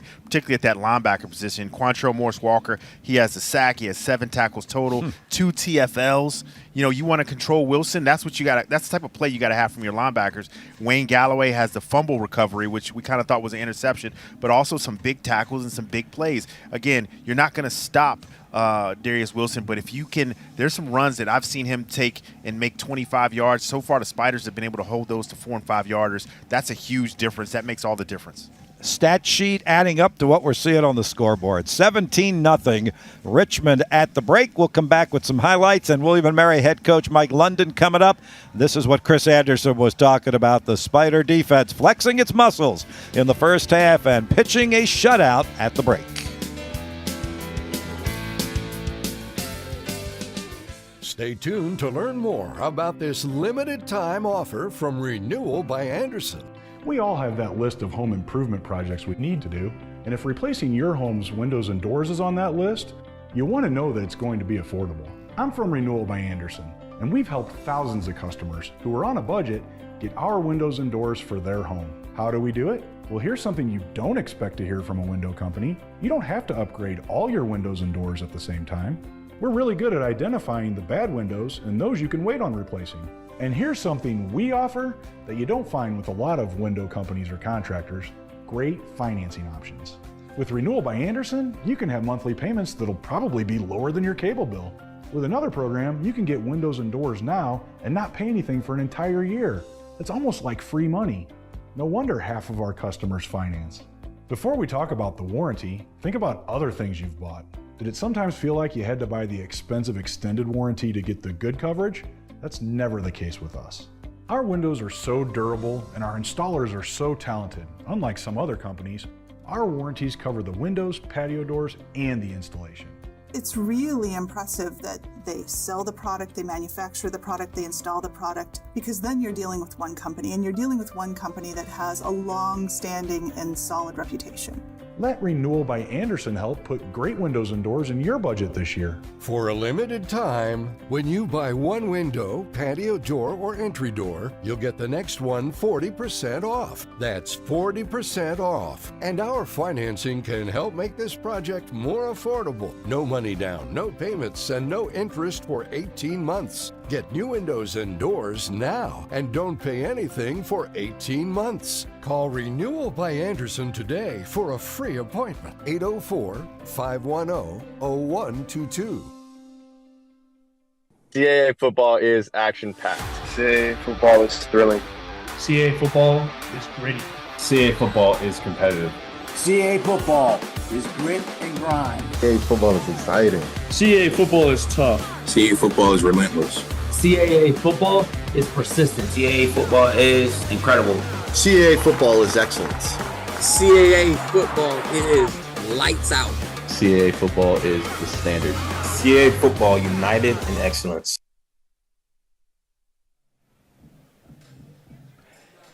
Halftime at Robins Stadium starting to wind down. Both teams making their way back onto the field. William and Mary, in fact, already coming out of their locker room, and the Spiders to follow shortly.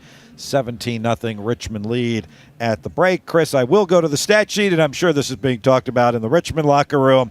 William and Mary has been a second-half team this year, 150 points. The fourth quarter, they have been dominating, 102-40. So you know that's being mentioned in the Richmond locker room. I'm sure that's the conversation, right? What mistakes can we fix? How can we get better? This is a rivalry. This is a great team. We got to figure it out.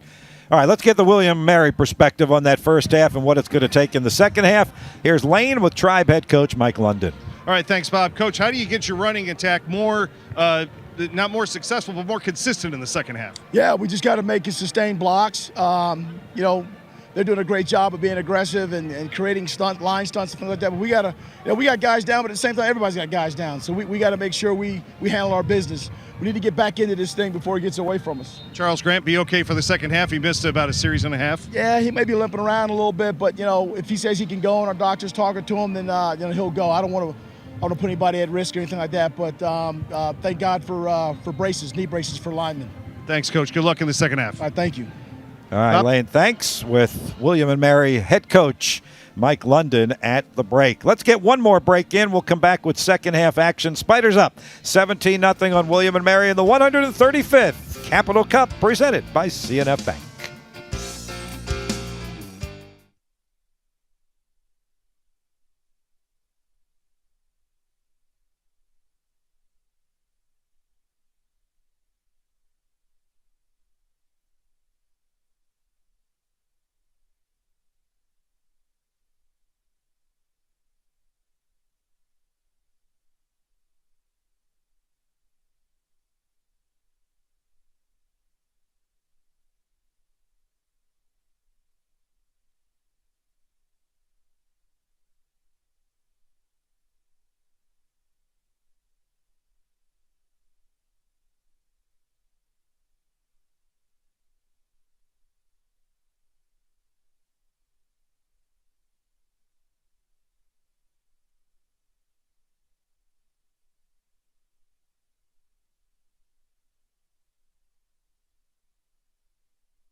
Finishing up our Bryant Heating and Cooling halftime show, getting ready for the second half, and the Tribe will be kicking off to start the second half. So the Spiders will get the ball when William and Mary gets it. This is one of the things, Chris, that Mike London was talking about. They got and Lane asked him about it, the rushing numbers. When they rush for considerable yardage, they've been successful in this rivalry, and when they don't, they haven't been. Yeah, I would bet that's across the board, not just against the Spiders, just because of their personality, who they want to be character-wise as a team. They want to be able to run the ball. They need to be able to run the ball at least 250 yards a game. Not at that point so far in the first half. All right, the Tribe will kick off to start the second half, and that's business as usual for Josh McCormick. He has a big-time leg, and he's got the wind at his back here. That's his 34th touchback of the season. That is quite a weapon. That's a heck of for a them, weapon. isn't it? That's a heck of a weapon. You know what I mean? Because, again, at this level, you have starters on your kickoff team. So an opportunity to give them a play where you just kick it through the end zone, that's great. So the Spider offense will be on the field first. Halfway home with a 17-0 lead. Cam Coleman, as we talked about at halftime, just 5 of 7 for 38 yards in the first half. He and Zach Palmer-Smith have been the Richmond offense, 82 yards rushing. From the 25, first play of the third quarter, Coleman is airing it out down the far side and into good coverage and incomplete. Jerry Garcia was the intended receiver there. Spiders taking a shot on the opening play of the third quarter. Yeah, I always say the best time to take a shot is going to be first down. That's when everybody's expecting to run. So you're going to get different types of looks right there. Garcia, right there, but basically it was great coverage, still right there. And I think the Spiders feel confident they can come back and get the ball in the hands of ZPS. Coming right up to the line of scrimmage on 2nd down and 10 with Palmer-Smith to the right of Coleman, who fakes it to him, keeps the ball himself, gets some blockers, sheds tackles, gets across the 45 and almost to midfield, out to the 48-yard line. That'll be a 24-yard run for Cam Coleman. And this is all new. I mean, look, we have not seen Cam Coleman keep the ball this many times. It's been there all year, but the Spiders just haven't done it. And they've come in this game, and obviously William Mary's not looking for it. But also Cam is breaking some tackles right there. That's a broken tackle, makes one miss. And, that's not something that's usually we talk about with him, but he's consistently getting better at it and doing a good job right there, breaking that tackle, getting the first down, picking up another 10, 12 yards. And he's not a little guy. We say that all the time, right? He's 6'3", 220 pounds. Now he's going to give it to Zach Palmer-Smith, and he gets tripped up just as he started to get a burst of speed. He's into William & Mary territory at the 48, 2nd down and 7. Yeah, you saw Zach Palmer-Smith. You saw him kind of smacking the ground. That one opened up. If he doesn't slip, he might still be running. Instead, 2nd down and 7 here. Cam Coleman now, the Spiders' leading runner. 10 carries, 52 yards, averaging 5.2 yards per carry. Zach Palmer-Smith still has him by just a little bit after that carry, but the two of them combined are at 110 yards rushing. Coleman going to throw here on 2nd down. The near sideline for Kwanye Vini, and this one is intercepted at the 5-yard line. Latrell Smith leaks. The senior safety picks it off at the 11-yard line. Yeah, that one will drive Coach Huseman crazy. It did look like there was double coverage there. You don't want to let that go. I'm sure he's going to question the call as well because the running game is working. Now, I understand you gotta keep them honest. But this is one I'm sure Cam Coleman's going to want back. Kwanye Vini coming in, filling in for Nick DiGennaro, your third receiver, double covered. That's not the play we're looking for right now. Just his 2nd interception in the past 8 games. It does pin William & Mary down at its own 11-yard line. We'll see if the Spider defense pins its ears back and tries to go get him here. Wilson throws to Mathis in the flat at the line of scrimmage. Doesn't have a whole lot of room to run over there and is out of bounds after a short gain. He got maybe 3. Call it 2nd and 7. The Spiders really did a nice job setting the corner there and then used the sideline as another defender. Right, that was that turnover, obviously every turnover is a big play, but you heard Coach London at halftime say, we got to figure out a way to slow this down, stop it, or it could get ugly real quick. They needed that turnover. First interception for Smith leaks. The 11th, the 12th of the year for the William & Mary secondary, William & Mary defense.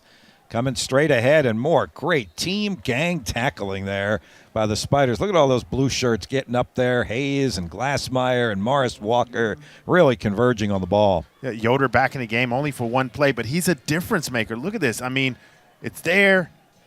He's hit, but it still takes 2, 3, 4 guys to bring him down. Just surprised he's not getting more carries. He can wear a defense down. Yeah, Trainer in there also.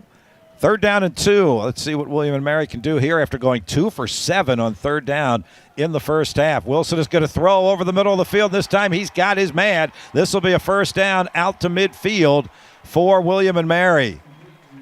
Caught Chance Graves looking in the backfield right there because a tight end is not going to run past him unless he's fooled. So let's take a look, see if we can get a look at the replay here. Trey McDonald on that reception with his 10th catch of the year. Yeah, Chance Graves peeking in that backfield fast enough to catch up and make the tackle, but that's a good call by William and Mary.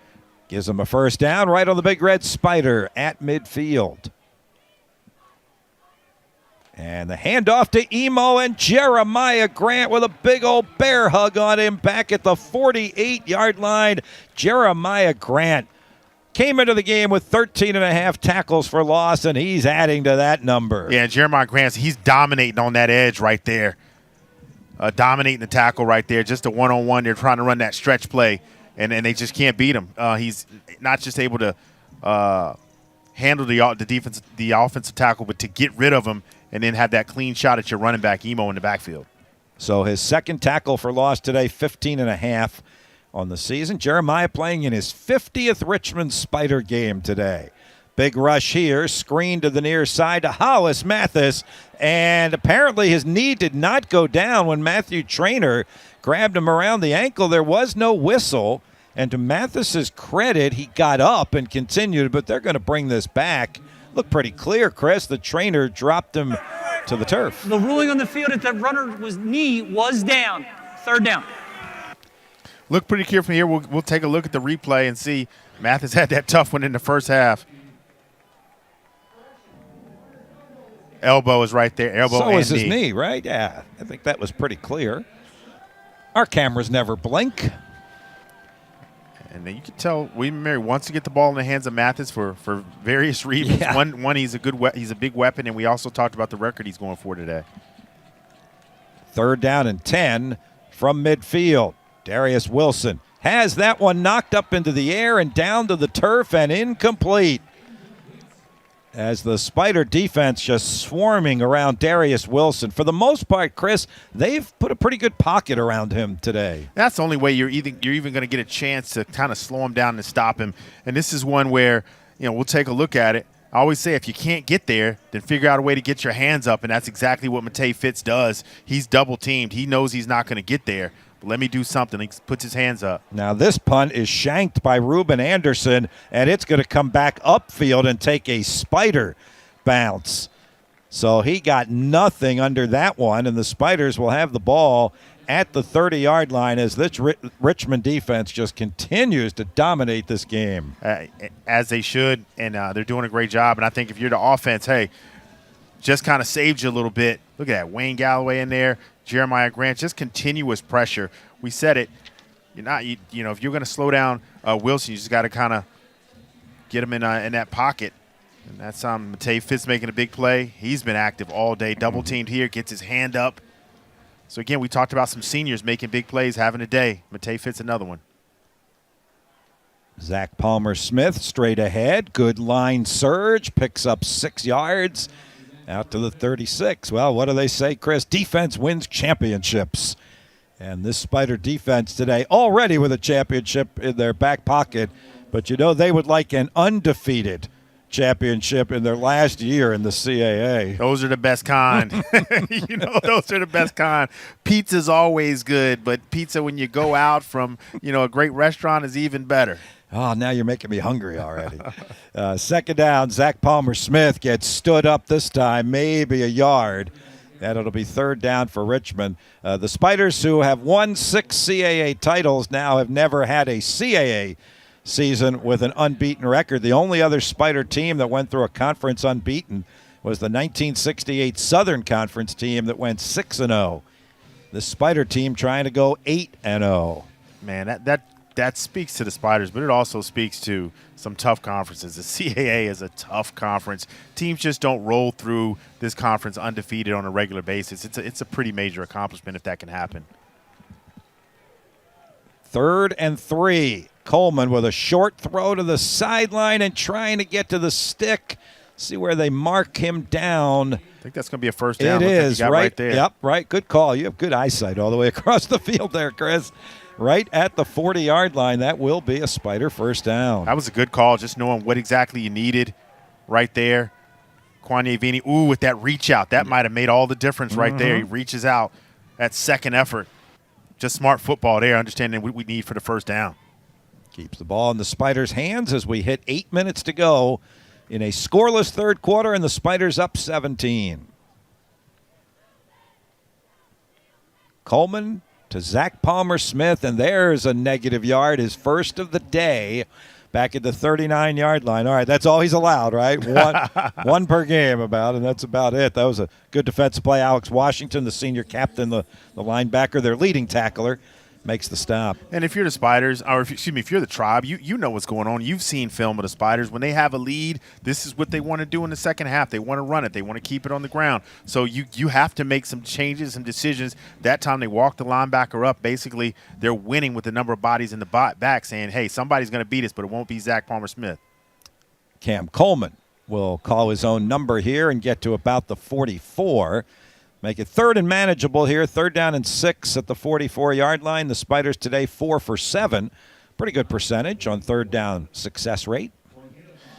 Really, we're seeing a lot of plays that I remember kind of when Wickersham last year was kind of running the offense. And we had some success last year against William & Mary running a lot of these quarterback keepers. So it's almost like Coach October, even though he hasn't run a lot of that this year, went back, took a look at that film, and said, you know what, some of these plays worked. Let's keep them in there. If they want to put that extra man in the box, we'll use Zach Palmer-Smith as a blocker and keep it in the hands of Coleman. Kyle Wickersham had 72 yards rushing and a touchdown last year in the William & Mary game. This is that crossing pattern, that dig route that has become one of the favorites of the Spider offense. That time it's Javion Griffin who clears, comes across, makes the catch, gets the first down. We've seen Landon Ellis do that several times, and this time, Chris, it's J5. Tell you what, this play, as a former DB, this just drives me crazy because, honestly, that route, I'm telling you, it is nearly impossible to chase a guy across the field. It has to be stopped by pressure on the quarterback, and so far the Spiders have won it a couple times today. Coleman has had the time. He just gets it over the linebacker's head, delivers, and it's an easy first down. At the William & Mary 45-yard line. Zach Palmer-Smith breaks a couple of tackles, gets to the 40, picks up 5 more. He just keeps churning them out. He is up to 15 carries, 69 yards. If I'm looking at that, what I'm seeing is Tom Elia getting up on a pancake block, getting up off the top of a defensive lineman. That means your guys are getting it done out there when you see your offensive lineman getting up off the top of defensive linemen for the Tribe. I saw Tom Elia in there playing his 53rd Spider game. Cade Salyers playing his 49th Spider game. Those two guys in the middle of that offensive line, they have really been something. The graybeards of that offensive line. We mean that affectionately.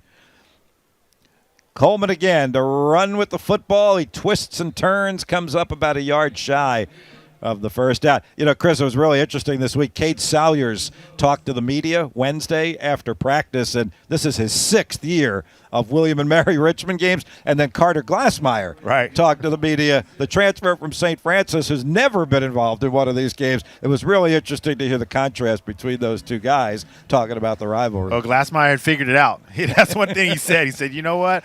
I figured out that Capital Cup has been around.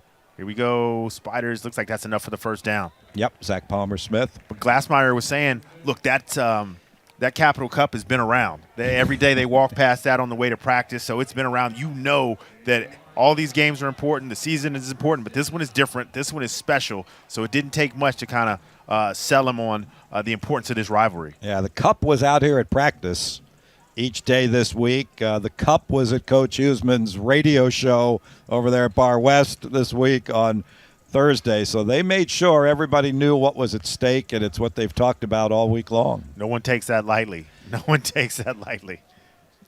The Spiders in this series have won 3 of the past 4, 5 of the past 7. Breaking a couple tackles. That's Andrew King, the true freshman, getting a rare carry. I'm telling you, Andrew King, I'm just watching the growth. and just the opportunity to learn from Zach Palmer-Smith. In the beginning, Andrew King was a big player bust. Either it was going to be a big play or he kind of got lost and would lose yardage. You can see he's just learning what it takes and how to be a Division I running back. And he looks every week. I'm like, man, that's something that wouldn't have happened 8 games ago. He stays behind his blockers, keeps driving his legs. And when we talked about it, if you want to get pushed from behind, you got to be driving those legs. He did that right there. 2nd and 6. He'll get another opportunity. Tries to cut it up, but nothing doing this time. I think he did get back to the line of scrimmage. Spiders will be looking at 3rd and 6. Chris, this is becoming a storyline, right? 3rd down. Richmond is 6 for 9 today, and William and Mary, the best 3rd down offense in the league, is 3 for 9. That's how you win games. Yeah. That was in my keys. At that third down scramble, the team that I think that wins rushing and can win the 3rd down battle is the team that's going to win today. So far, that's the Spiders. Aziz Foster-Powell in the game. He's the running back to the left of Coleman, who has 3 receivers to his right, 1 to his left on 3rd and 6. He wants to throw. He fires over the middle of the field. Boy, did he throw a fastball to Matt Robert on that one, and Robert caught it helmet high at the 19-yard line for a Spider 1st down. Again, a 3rd down conversion. Again, and that's that quarterback tight end communication. Robert knowing exactly where he needs to get the 1st down. I'm not going any deeper, but I'm going to push you and make you think I am. I'm going to stop a couple yards behind the sticks. You're going to tackle me, but it's too late. Enough to move those chains. Robert's first catch of the day goes for 10 yards. Spider 1st down. Cam Coleman, 8 of 12 for 62 yards. And he has 61 yards running the ball. Just shy of the red zone. The Spiders at the William & Mary 21. Aziz Foster-Powell looking for an opening, and he gets down to about the 17-yard line, picks up 4. He's kind of become a forgotten guy here in the middle to late part of the season. Chris, and of course, sat out a couple of weeks, coach's decision, get him going again. Jamal Brown is basically out with the ankle injury, so Aziz Foster-Powell getting a few carries. And he's a load. When you hear the guys on the team, they have to tackle him in practice. He's a load in there. And we talk about big backs who wear on a defense. When you get down here on the red zone, he's wearing on that defense. He's given, getting some carries, giving ZPS a rest. He knows what his job is, and he gets into that hole and makes him cause some problems. 2nd and 6. He'll get another carry to the left side. He'll get inside the 15. It's going to take several Tribe players to bring him down at about the 13-yard line. Love the legs. Love the legs, love the feet. The backs are falling forward. That's something that I'm sure, is being taught. But I also think the example of seeing how that's worked out from Zach Palmer-Smith, it makes a difference. Notice Keith Gavea coming in the game on the offensive line, the redshirt junior who missed 7 games with that ankle foot injury. He's on that offensive line now for the 15th play of this drive, which is 3rd and 2 at the William & Mary 13. ZPS back at running back. It'll be Coleman looking to go to his left, but he won't get it. This time he's stopped at the line of scrimmage on what will be the last play of a quick-moving 3rd quarter. Neither team able to score, so we've got 15 minutes to go in the Capital Cup, edition number 135. Spiders are up 17-0. It'll be 4th down in the William & Mary red zone. I like that play.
Appreciate you tuning in this afternoon on Masson and Flow Sports. If you can't get to the TV or the laptop or the computer, you can always listen on radio to the home of the Spiders, 106.1 ESPN, and keep it locked right there for all the playoff information and all the playoff action, plus Spider men's basketball down in Florida at a tournament next week, Monday, Tuesday, and Wednesday. 106.1 ESPN will have all that action as well. Bob and Chris in the booth, laying down on the sideline. The Spiders with a 17-0 lead as we go to the fourth quarter. Spiders are 4th down and 2 at the William & Mary 13-yard line, and the true freshman Sean O'Hare coming back out there to try another field goal attempt. And look, a lot of O'Hare's kicks at this point have been right down the middle. It's the first time, kicking from a hash, different angle. Got a little wind, like we talked about, that swirling wind. So we'll see the, just kind of, we talk about growth, maturity, learning new ways to handle different situations. This is a different kind of kick. This will be from the 20, so it'll be a 30-yard field goal attempt, a little bit left to right. Sean's already made a 50-yarder today. Snap back, ball is down, kick is up, and he effortlessly puts it through from 30 yards out. So Sean O'Hare, 2 for 2 on field goals. He remains perfect, and the Spiders open the fourth quarter with some scoring. Now Richmond up 20-0 as we start quarter number 4 of the Capital Cup. Over 35 years ago, a simple idea sparked our journey to digitize the world's real estate, empowering all people to discover properties, insights, and connections that grow their businesses and lives, fueled by constant advancements, achieving new milestones each year. We're transforming an over $300 trillion industry. Imagine what we'll do next. If you're looking to buy or sell a home in Richmond, trust Cabell Childress. He's my personal realtor. He truly lives up to his motto of personal attention, proven results. We had a really successful experience working with the Cabell Childress Group, and we would do it again in a heartbeat. Cabell Childress and his team handled all aspects of our buying and selling experience, making our process stress-free. They had a personalized game plan and followed it to success. And I appreciate that old-fashioned hard work. We know the Richmond real estate market, and that will get you a competitive advantage.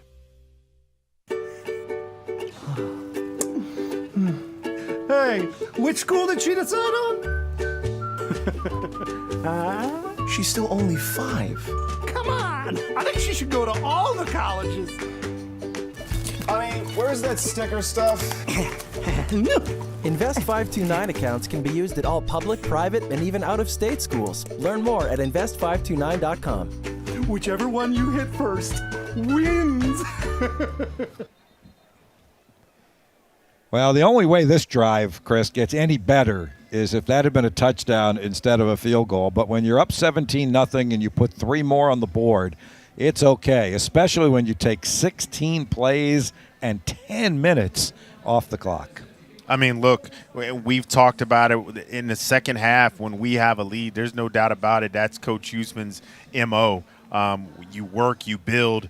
Coach Kennedy, it's offensive line. When you built that type of offensive line and you've got a back like Zachary Palmer-Smith, the goal is we want to make this game as short as possible. You're 3 scores behind. The goal is you won't get 3 touches.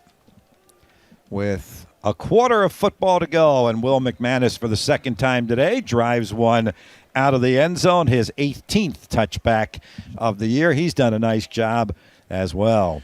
And if you're William & Mary, you know that as well. So does it speed up your offense? Does it speed up what you want to do? You recognize you got 15 minutes. You're 3 scores behind. You got to figure that out. So you may have to take some chances. You want to be a running offense. You want to put a 12-play drive together, but maybe you don't have time to do that. So kind of makes you a little bit one-dimensional. Tribe will have to go quickly here from the 25-yard line. Darius Wilson's going to have to go to the air as well. He fires over the middle of the field to Hollis Mathis, who makes the catch up at the 40-yard line. So that'll be a 15-yard gain and a William & Mary first down. Mathis came in this game needing 45. 45, got to be close. And you better believe they want to win this game, but that's also something they'd like to help a senior who's been around 6 years, came in as a quarterback, been a leader for you. 15-yard pickup gives him 28 yards in receiving yardage. 1st and 10 at the 40. You got to believe, as you said, he's going to get a lot more chances here. Darius Wilson's going to be grabbed from behind, and down he goes. Jeremiah Grant back in the quarterback sack column. He's now got 12 and a half as he wraps up the William & Mary quarterback, throws him for a 3-yard loss. Now you're getting into Jeremiah Grant's game. This is what it is. You become one-dimensional. He becomes extremely dangerous because he's got one thing on his mind, that's getting beating his tackle and getting to you. He just comes from the outside, untouched on that one. Got him behind the sticks again, 2nd down and 13. Darius Wilson getting set to throw. He's airing it out downfield for Hollis Mathis, and it's overthrown. Chance Graves on the coverage, and the Spiders were coming at the William & Mary quarterback as he released the ball. Graves in fairly good coverage. Mathis might have had him by a step, but it would have had to be a perfect ball to get that one in. Yeah, Mathis has it by about a step, but makes it where it has to be a nearly perfect ball to get in there. Pretty good coverage by Chance Graves. So now 3rd down and long for William & Mary. 3rd and 13, and they're going to hand it off to Malachi Emo. And he's not even going to get back to the line of scrimmage. A curious call. I know they're a great running team, Chris, but that was 3rd and 13, and they're down 20 points. We saw him do that in the first half as well. Obviously, it's a different situation. Being down by 20 points, you think, yeah, you definitely, you got Darius Wilson. I'm dropping him back to pass because even if he doesn't find a receiver, he's always a threat to take off. Handing it off out there is not what I think most teams would do. So they're going to have to punt it away, and Anderson's last punt, he shanked. This one he knuckleballs, and a fair catch called for and made by Kwanye Vini up at the 22-yard line. So the Spiders in business here with just under 13 minutes to go and a 20-0 lead here at Robins Stadium. Tell you what, Kwanye Vini is having a quietly, just a good day, coming in, filling in for Nick DeGennaro, catching those punts. That's a big-time responsibility. He's made that look easy. Spiders up 20-0.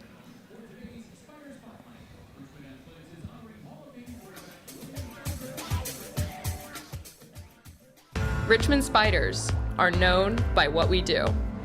We follow our instincts, and we lay it all on the line. We advance life-changing research and put discovery in motion. We take the lead, and we go the distance. What could you do? What could you do? What could you do at Richmond? There are many ways to buy the S&P 500, but only one way allows you to own the sectors you like best. Sector Spider ETFs. Is it so radical to be so rational? Before investing, consider the fund's investment objectives, risks, charges, and expenses. Go to sectorspiders.com for a prospectus containing this information. Read it carefully. Sector Spiders, the 11 sectors of the S&P 500. William & Mary is a story of transformation.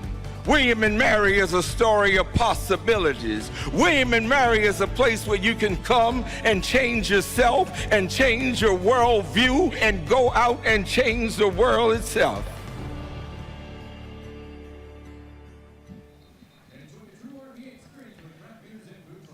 Well, that's a pretty good-looking graphic right there, isn't it, Chris? Those CAA standings. Richmond is now 13 minutes away from its first ever CAA unbeaten regular season. And you would think with the style points you're getting today in the league that you talked about, this could be a top 8 team when the field is announced tomorrow at 12:30. I tell you what, anytime you got that 0 on the right and you're doing something right, doing something correctly. And, I don't know if that conversation is coming up about style points. I would think Coach Huseman is usually type, come out, do our job, and let's go ahead and win. I don't think he's really concerned about style points, putting a ton of points on the board, trying to get that spot. In a rivalry like this, you just want to finish it off. I actually think his players are thinking about that a little bit, and they talked about it as much as they could before the coach would draw ire from it. was all about the Capital Cup, going 1-0. But the Spider players were like, yes, we want to win the Capital Cup, but when we win the Capital Cup, we also believe that means that we can be a top 8 seed, which we definitely want because we've experienced life on the road in the playoffs last 2 years at Sacramento State and at Albany, and we would like the opportunity not to have to travel the first couple of weeks of the postseason. It's a different grind. We've seen it, Bob, going all the way out to Sacramento State and then going up to Albany at that point in the winter. It's a different grind. Coleman, little semi-roll to the right, throws across the 30 and out to about the 33-yard line where Kwanye Vini makes the catch. Spiders pick up a first down. Chris, I'll say this about the wide receiver room. They've done a really nice job picking up for the absence of Nick DeGennaro, haven't they? It hasn't been one guy. It's been a collective effort. Yeah, and that's what I was saying before the break. I think Vini quietly, is just having a good game because, again, we can't – coming into that punt return – that's a huge responsibility, and it's something to fall into that role. I think he's done a good job. He's been sure-handed at first punt. He had returned it about 12 yards. This is his second catch, the third catch of the day, but the 2 of them are for first downs. So understanding what he needs to do and producing. Good old classic draw play right there that the Spiders don't run much, but they did on that one, and Zach Palmer-Smith picks up 9 yards. Just a little something, on first down, just a little something to just switch it up, do something a little different. Throws it off, but puts you in a 2nd and 1 situation. I think Zach Palmer-Smith, maybe some of his classmates right there, they're having a good time. Still Sunsplash Saturday afternoon. I think Zach's going to get a chance at another 100-yard game today, right? I mean, he's at 83 now on 2nd down and 1 at the Spider 42-yard line. He's going to bounce that one to the outside, zig back to the inside, pick up 2 more, and yet another Spider first down. That move. Yes, I know, like, why would we replay that? It's a 2-yard game. That move is why he's a different kind of back. There's no hold there, but just having that, just being able to laterally see it, make that hop, get outside, and then take on contact and fall forward. It's so simple, but 4th and 2, getting it done, that's how you get one of those, that trophy right there. You got to continually do those type of things, understand in the moment, we need a first down, we need to keep this clock moving, and you put it in the hands of a guy who continually gets it done. That trophy's looking awful lonely over there, but in less than 10 minutes of game time, it's going to be swarmed and surrounded and raised toward the Richmond sky. Get a quick check of our Bryant Heating and Cooling scoreboard here, what we were talking about in the CAA. Chris, which one are you whoaing at? At Villanova, Delaware. Surprising there. That's important for Villanova for their playoff considerations. Bryant has really been feisty the last couple of weeks, right? I mean, they gave William & Mary everything they could take last week, and they're actually winning over Rhode Island. That's a Rhode Island, state of Rhode Island rivalry game up there. And tell you what, Stony Brook down 21-19 to Monmouth. Billy Kosh could, enhance their playoff possibilities if they could get a win over Monmouth. Yeah, and Monmouth is tricky. Like we've said it, Monmouth can score with the best of them. So when you go in there, if you can't figure out how to stop them, they're going to put up 40, 50 points on you. And then how about that Hampton-UAlbany game? We talked about it. Everybody, was asking me about the Hampton game. I was like, that's one of the better teams I felt like we've played all year, 5-5. But of those their 5 losses, you look at the film, like 4 of those could have been wins. Just a tough team. They're finishing it out right now up on Hampton 21-0 in the first half. And New Hampshire down 9-0 to Maine. If they have any hopes of getting into the playoffs, they would need an 8th win today, and they're down 9 points.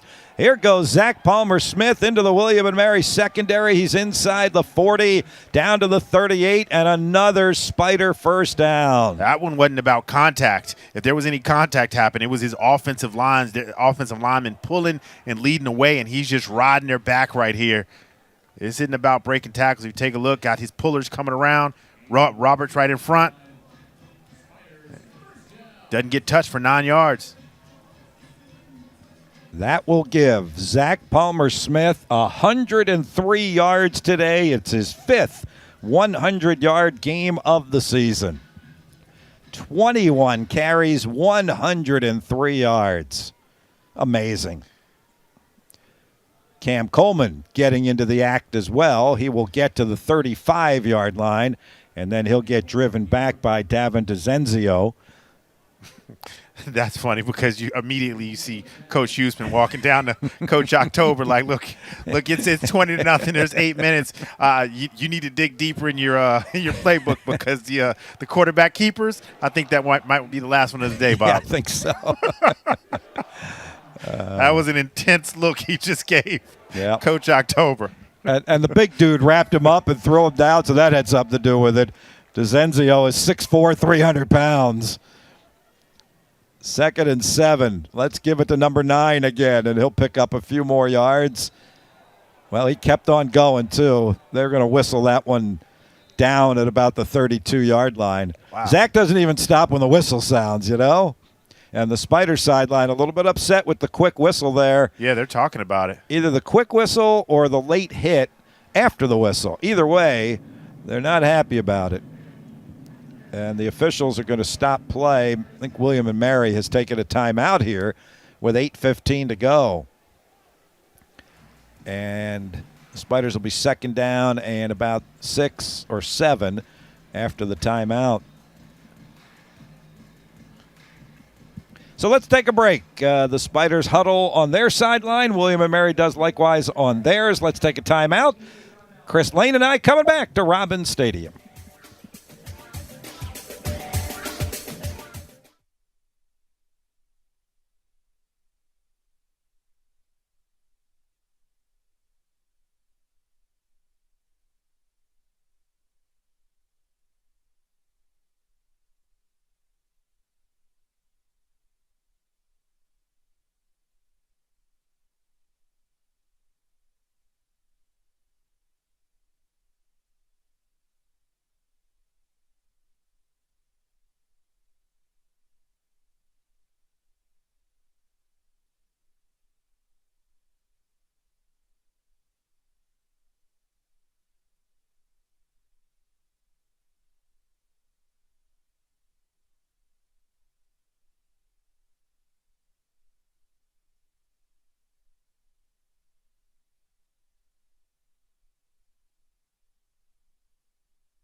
Pretty focused and zeroed in Spider sideline right now. 8 minutes and 15 seconds away from a Capital Cup and an unbeaten conference record. Lane, what's it like down there on the sideline? What are you seeing? Yeah, that last play, the whistle came because Zach Palmer-Smith's forward progress was stopped, not because he was down. And that's why the Spider sideline was so upset, because every first down means, about 2.5, close to 3 minutes off the clock here as we wind this fourth quarter down. Gosh, that doesn't even look close. Didn't even look like he was held up that long. That definitely looks like he fell down, which would have made it an easy first down. Spiders about to run their 29th play of the second half.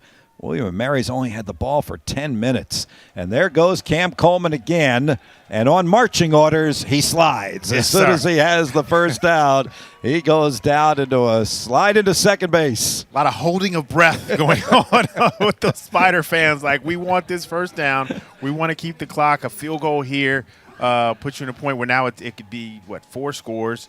Yeah, but it's like at the same time, now you're starting to think about what's next and what could be, and we need that guy, number 14, to be with us as we take these next steps into the postseason. That is the 15th rush today for Cam Coleman, which is a career high for him. He has this pass batted down as he was looking to go to Landon Ellis on the sideline. So it's 2nd and 10. It'll stop the clock with 7.5 to go. Wonder if he checked to that because he saw something, or if that was actually called. Because obviously the Spiders want to keep the clock going on.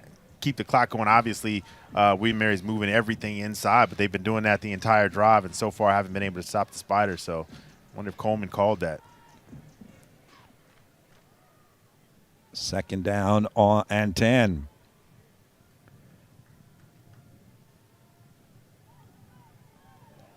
Coming straight up the middle of the field and moving the pile again, close to the 15-yard line.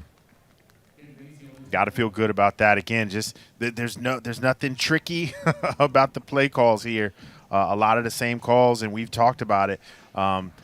This offensive line, they're revving up. Good offensive lines get better as the years go on. And, we've been here and, doing this a few years. How often do we see an offensive line where they're actually mid-game able to make, substitutions? So having that type of depth up front in game number 12 in a season is impressive. And Spiders are using everybody up front, using all these guys. Been a big day on third down. And it will continue. This time, ZPS to the pylon and out of bounds at the 1-yard line. His foot must have stepped out. He definitely had that pylon. Looked like he was into the end zone. Again, the patience. Everybody's looking for him to go inside, and he wanted to go inside. But at the end of the day, he bounces outside, gets up that sideline. Probably not bad. He gets marked at the 2-yard line, and you're right, because the clock continues to run, and if it takes the Spiders another play or two to get in the end zone, they will certainly take that as his foot hit that sideline. The officials are going to take a review to see exactly where and if he went out of bounds. Take a look at the right foot right there. I'm going to say the 1-yard line instead of the 2, which is what we originally said.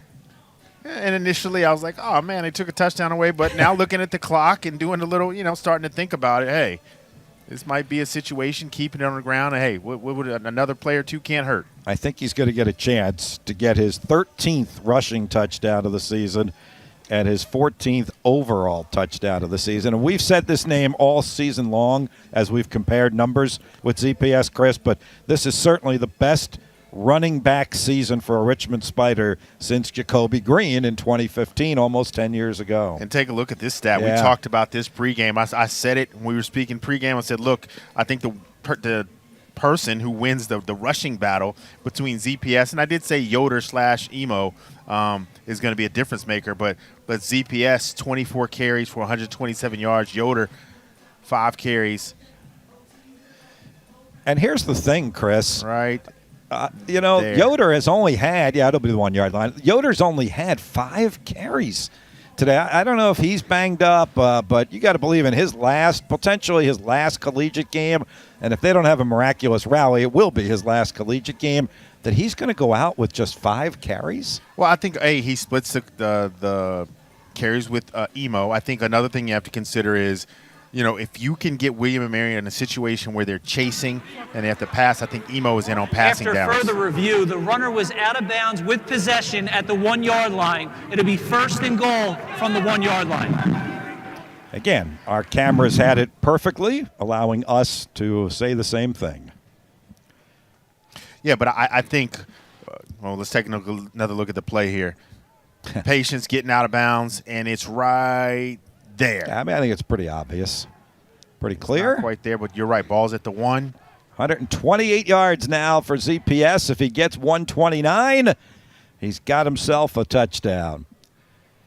Again, I don't think the Spiders have a problem with this. They'll run a play or two if necessary. 1st and goal from the 1. Cam Coleman hands to Zach Palmer-Smith, who puts his head down, pulls forward, and he's into the end zone for the touchdown. 13th rushing touchdown of the season for Zach Palmer-Smith, 129 yards on the ground, and that could be the exclamation point for the Richmond Spiders. Good push by that offensive line. You see Zach Palmer-Smith celebrating with his big boys here. Again, the patience, bounces out. One guy's not bringing him down. He can smell that end zone. Gets in there, 13th rushing touchdown of the year. The man is looking for end-of-the-year accolades, some postseason accolades, I believe. No doubt about it. No doubt about it. Didn't see this one coming in. Spiders, 26-0. There's your extra point. 27-0. Did not see this coming in. And even if you look at it, a couple times where Spiders went with a field goal rather than going for a touchdown, so this could have gotten a little bit different. A shutout. You don't see many shutouts in this rivalry. Still 5:54 on the clock, and I'm sure this offense will get in here and they'll let Wilson go. I still think they want to get the ball in the hands of Mathis and do some different things, but this defense has played well and this offense has played great. So we use the term complementary football. We've been using it since day one, game one, and we're seeing a ton of it today. Well, since you brought it up, I wasn't going to have the broadcaster's jinx, but since you already brought it up, the last time Richmond shut out William and Mary, 1973. That one was 31-0, and it was in Williamsburg. This one is 27-0 on the Spiders' home turf at Robins Stadium with a little under 6 minutes to go. Again, I'm believing this defense, but also I believe William Mary's going to come out slinging it a little bit here. All right, well, this is Yoder from the 3-yard line. He hasn't gotten many runs from scrimmage, but he's got a good return here out to the 35-yard line or so for the Tribe. Yeah, you don't put a guy who's banged up back to return kicks, right. So he's doing okay. I just think, again, generally in passing situation, Emo is in the game because he's a great receiver out of the backfield. And the William and Mary, the Tribe, have been chasing a lot today, so they've been in passing situations more than they want to be. So the Tribe from their own 35, they only have one timeout remaining with 5:45 to go. It has been a dominating, convincing performance from the get-go this afternoon for the Spiders. Darius Wilson will chuck it for the sideline, but great coverage over there by Trey Tomlinson, and he throws it away. He was looking for Hollis Mathis, and Chris, he's got 4 catches for 28 yards. And he needed 45, so he's 17 away. Yeah, they're looking for him. Yeah. I wouldn't Why be not surprised. now, right? Yeah, I mean, you're down 27-0, game's over, but you got a chance to make history. I wouldn't be surprised if the next 3 plays or next 2 plays are aimed at Mathis. Chance Graves is lined up across from him at the line of scrimmage. Wilson looks that way. He gets it to Hollis Mathis. Mathis comes upfield at the 40. Almost broke it. He got to the 45. So that'll give him 10 yards and leave him 7 yards shy of 1,000 receiving. And again, in his career, it'll give him 1,000 rushing, receiving, and passing. And only one other player in the history of college football has ever done that. Like I said, no surprise going straight to him. I don't know if the Spider guys know that. they're not thinking about it. Try and spoil it. Exactly. I'd be looking for it every play. I think what they're thinking about is that big fat 0 that's up there on the scoreboard. That one goes to Hollis Mathis, and that'll do it for him. That'll put him over 45 yards today. It'll give him over 1,000 receiving yards in his career. So congratulations to that young man, the senior from Pittsburgh. Look, I love this rivalry, but I love college football. You gotta, when you see something like that, that's unbelievable, magical. Only the second time in the history of college football. Now they're going for J.T. Mayo down the near sideline, and that pass is knocked away by Chance Graves and incomplete. He really defended that one well. Really, he was right there. But how about this? I mean, just seeing history right here on this field in this rivalry, only the second time in college football, Mathis gets it. So, I'm always a Spider guy, pulling for Spider guy, but that feels pretty exciting to be able to see that part of history. Well, you said we didn't see this coming today, but to be able to be relaxed, I know they're not on the Richmond sideline. I know the coaches aren't relaxed, but let's cut to the chase. There's 4:42 to go, and it's a 27-0 lead. To be relaxed in this game at the end, just think back a year ago, Chris, and what our emotions were at the end of that game at William and Mary. We did not see this one coming today. Now we're getting back to what we're used to seeing with William and Mary. That was that stretch play outside to Yoder, and he's a downhill guy right now. And your safety, Jabril Hayes, not a big guy, having to come up and do a one-on-one tackle. 3rd and 1 for Darius Wilson, who scrambles to the near sideline. He's being chased, grabbed by the ankle, and down he goes. Camden Bird caught up with him, and as Wilson was going to the ground, he threw the ball to the sideline to save a loss, and they'll call it 4th and 1. Well, it's not a sack, but this is what I'll say. Camden Bird has been chasing Wilson all day. So just to see him finally get he is rolling. to see him finally get there.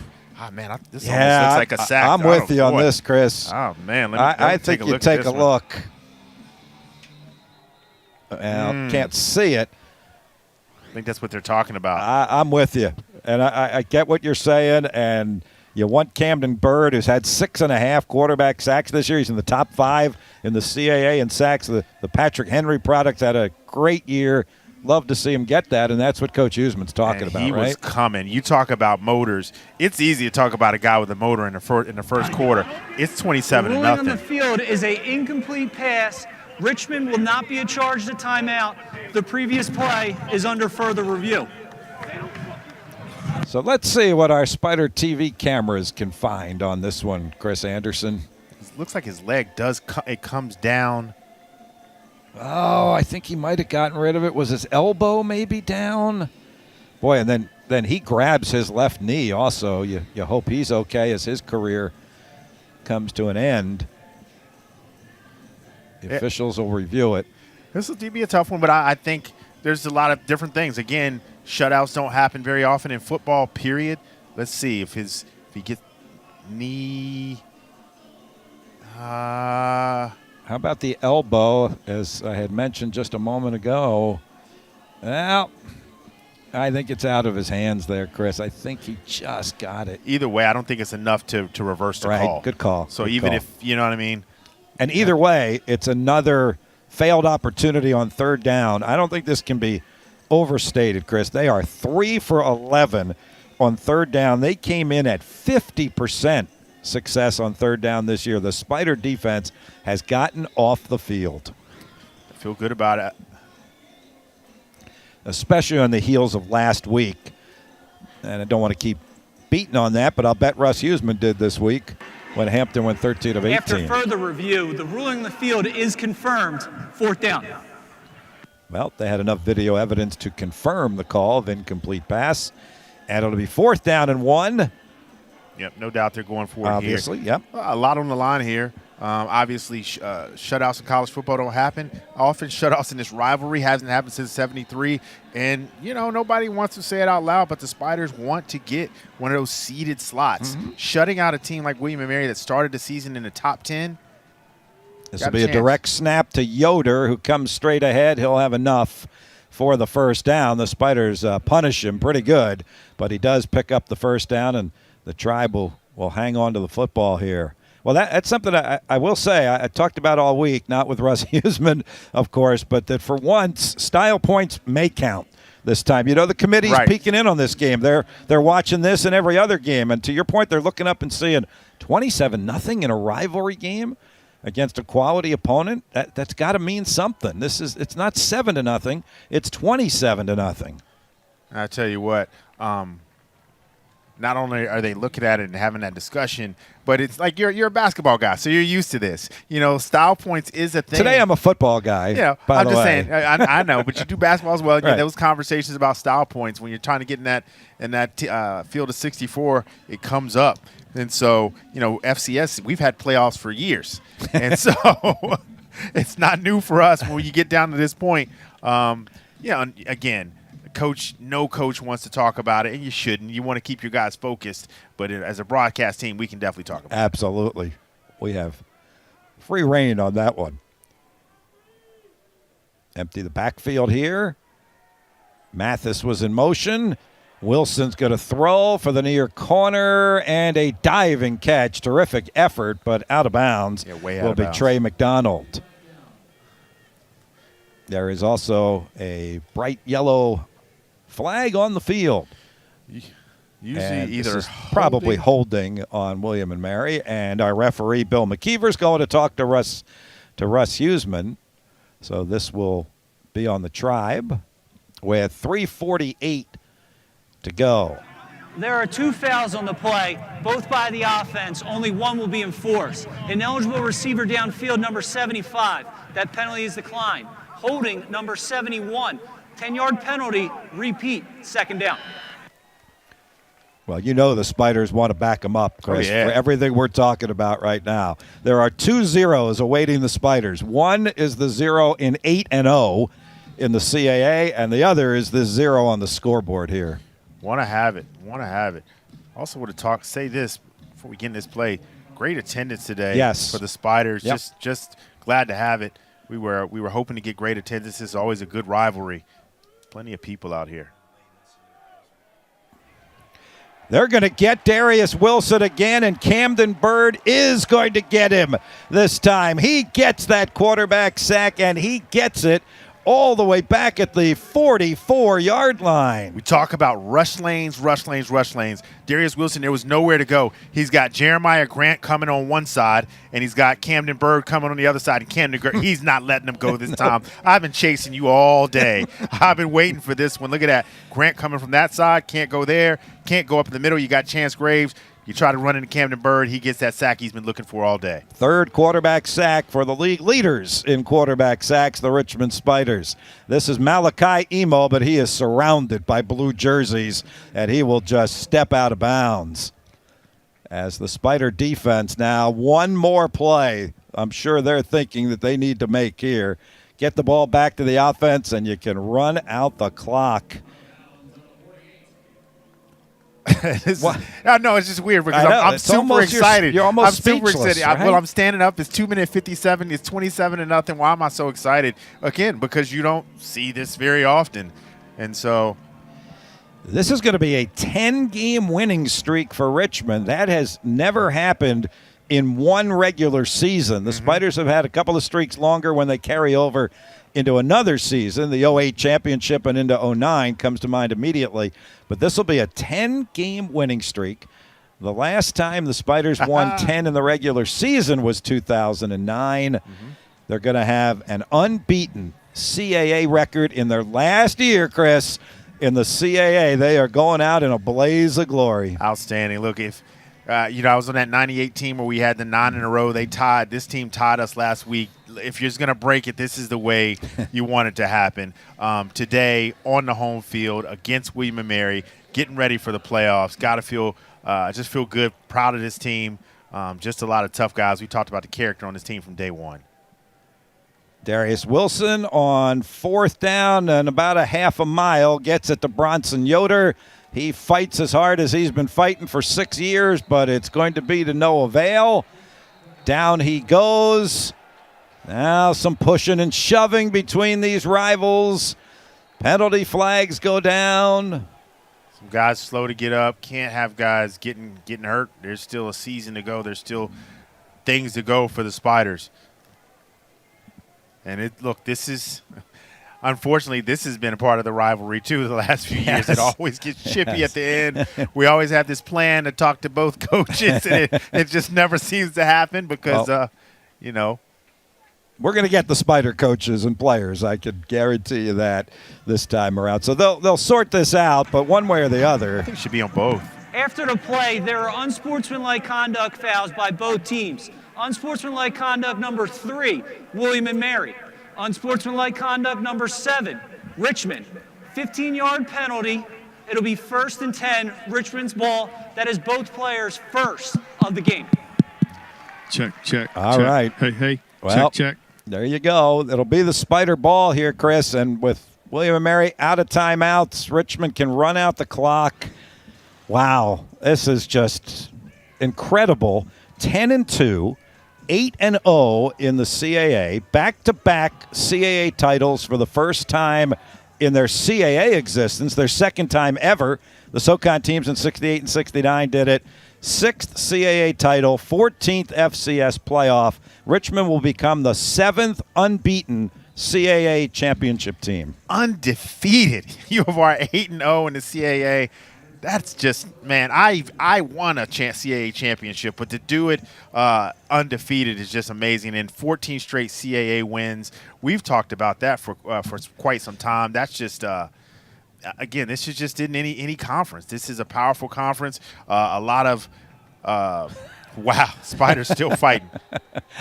Just a lot of parity in this conference in terms of just, guys are tough and recruiting, same recruiting spots. So to be able to run to 14 straight CAA wins is huge. And how about Cam Coleman? Number 5, William & Mary. 15-yard penalty, automatic 1st down. That is number 5's first of the game. How about Cam Coleman still being undefeated as a starter last year and then rolling into this year? He takes over and undefeated. And when you look at his game, I love what Coach Huseman always says. He's like, man, he's just composed. 13-0, Chris. He's 13-0. Yep, good play, bad play, ugly play, great play. He's the same guy. And he gets back out. If he makes a mistake, he figures out and fixes it. He understands just the game. We need 5. He's going to get 6. We need 3. He's going to get 4. And just we need a big play. He delivers on that as well. All right. Remember, the selection show is at 12:30 tomorrow. We'll have a watch party at Jepson Alumni Center on campus with the team and fans to gather. And the suspense will be if Richmond has done enough to get a top 8 seed. Aziz Foster Powell gets him a lot of yards there, getting an opportunity to get his name more onto the stat sheet today. Yeah, we talked about Spider bouncing. Talked about first down, and we get to the 2-minute timeout. So let's get one more break in. We're going to get ourselves together for some fun post-game today, partner. We're going to be down on the field. Lane's going to be in the middle of it all. We will have not 1 but 2 trophy presentations for the Richmond Spiders. My bad. That's all right.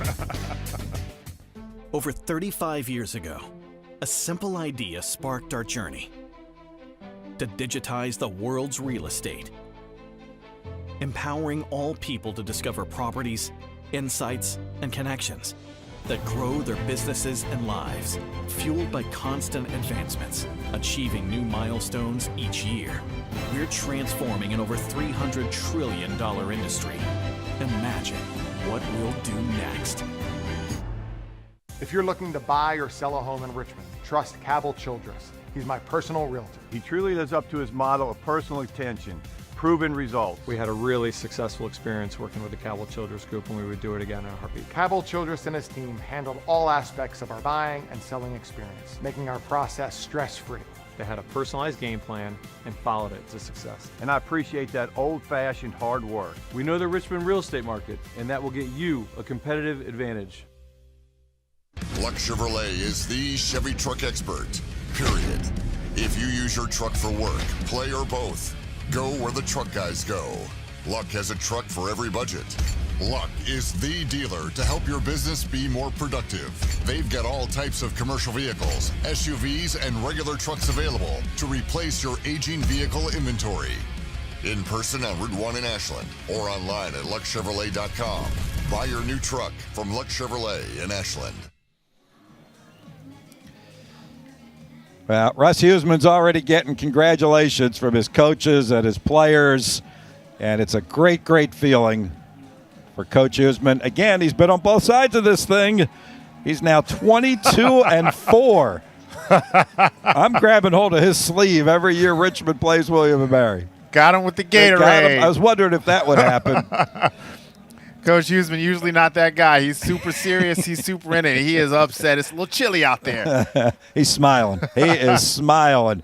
The Spiders on first down can just take a couple of the knees. They are in victory championship formation.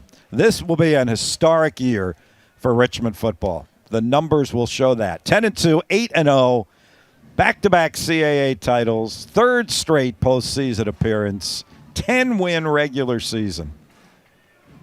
Just phenomenal. 10-win regular season. And it's when you look at it, it's just the balance.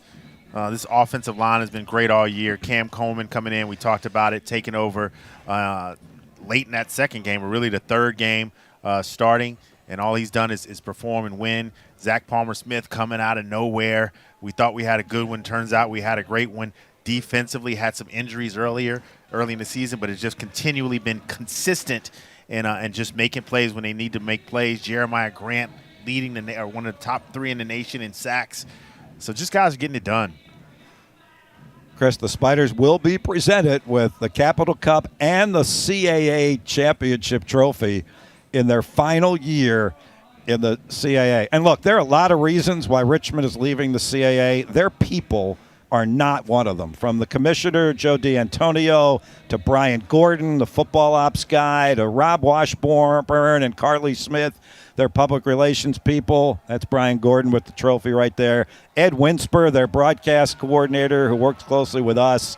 They've been terrific. But you know who else has been terrific? The Richmond Spiders have not only been terrific, they have been unbeaten. The Spiders conclude their last CAA season with an unbeaten 8-0 record, 10-2 overall. They've got the Capital Cup and they've got the CAA Championship trophy. That's what it's all about. Senior Wayne Galloway grabbing that Capital Cup. That makes me feel good as a former Spider.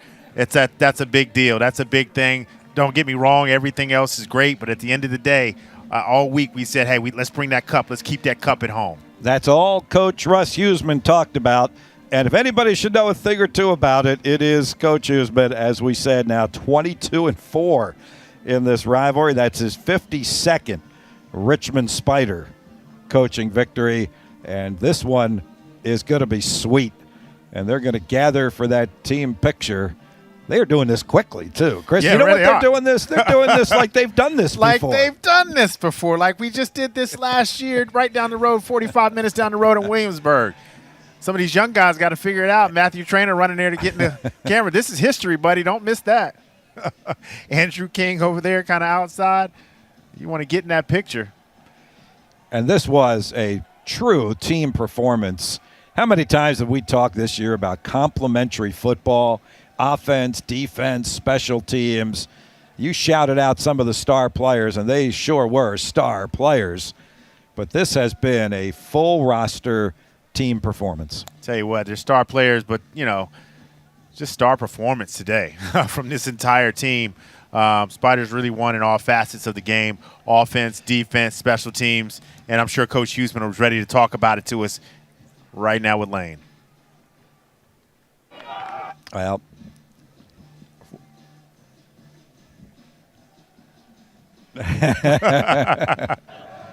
Coach, I'm not kissing you, but congratulations. This team has come up big all year, and in the biggest game, when you really wanted it the most, probably one of your best games of the season. Defensively, unbelievable. I mean, unbelievable. Those guys played so hard. I mean, that team's averaging 440 yards a game and fourth in the country in rushing. Our guys stepped up, man, big time. I was so proud of the defense today. And then offensively, we did enough. I mean, in the second half, we had a 15-play drive and a 12-play drive to put that thing away. So really, and in special teams, we were good on special teams. So excellent job by everybody. This is the first time Richmond has shut out William & Mary in like 50 years, even before Bob Black got here. Anytime you could do something like that, that's huge. And just to your point, what a defensive effort today. Yeah, unbelievable. I mean, I don't even know how many yards they ended up with, but it was incredible. I mean, unbelievable day. I think it just hit me right there. This is unbelievable. This is the first time I think Richmond has gone unbeaten in any conference since the Tangerine Bowl. Now you're getting into some real history. This team has been very special all season. Unbelievable. Got great kids. Love every one of them. They're fun to coach. It's every day I go to practice or meetings. They're fun to be around. It's unbelievable. Their parents did an unbelievable job with them, and our coaching staff's done a great job, man. We got some really good coaches, and to beat William & Mary 27-0 today says a lot about our coaches and our players. Is this enough, do you think, to get you all a first-round bye in the playoffs? I don't know. I think so, but I didn't like the way the AD for Chattanooga was talking. His one thing, I saw a podcast, he said, well, Richmond don't play anybody, so fine, Mark Wharton, don't vote us in. We'll go play anybody, anywhere, anytime, man. But I think they got some preconceived notions about putting us in the top 8 seed, and they better not. This is a dominating win. Thanks, Coach. Congratulations. Good luck with the selection show tomorrow. Guys, back up to you. Thank you. Well said by Coach Russ Huseman. He's been holding on to that one. And he said after the William & Mary game is done, we'll have some other conversations. And he sure gave us some conversations there. Back down to Lane. All right, Bob, we're here with Zach Palmer-Smith. Another 100-yard game. This wasn't supposed to be so easy against their defense because they've got a great rushing attack too, so they knew it was coming. What really clicked for you guys so early in this game? We do the same things each and every week. We come out to practice, we prepare, and our preparation has to be our execution week in and week out. So I feel like if we stay true to ourselves and play to our own rather than playing down to somebody else or playing against somebody else, I think we'd be just fine, and it shows out here week in and week out. Now, this was your first year in this rivalry. Did it live up to the hype and everything you've been told since you came here?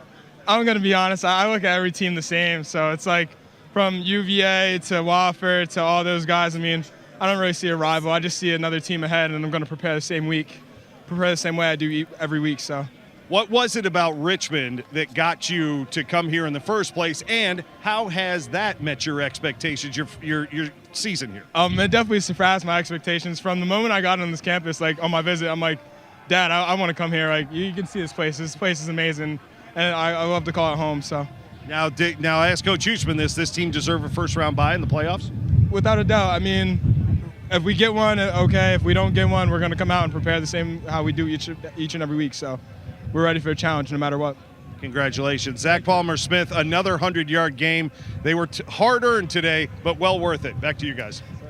Zach Palmer-Smith now has 1,275 yards rushing and 13 rushing touchdowns, 14 overall. And I loved what he said there, Chris, when he said, Richmond has exceeded my expectations. I think Richmond is saying Zach Palmer-Smith has exceeded the Spiders' expectations. Match made in heaven. Everything has worked out, and that the season has worked out. He came down. It was a great fit.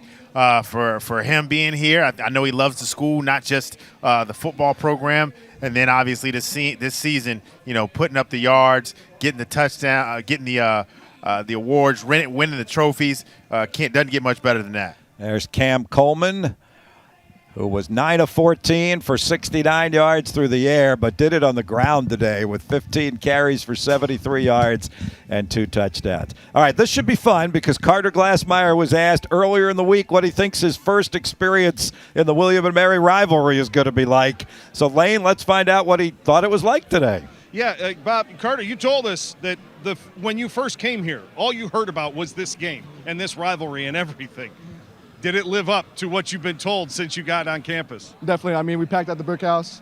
Both sides of the ball played an amazing game. I mean, so happy, so excited to win this game. Now we're going to the playoffs. We got to go strong. You can't overlook this. But we're going to continue to play hard and continue to keep winning. This was as potent of a rushing attack as you guys face in practice every single day. What worked against them early, and when did you know that your game plan was going to do really well today? I mean, we're just a blue-collar group on defense. Every day we go to work. We get everything, got extra film study, everything like that. So, I mean, we knew what to expect going into this game, and we studied the opponent like no other and came out successful. How do you flip the script now going into the playoffs? You may get a week off. Do you think this entire season, and especially today's performance, deserves that?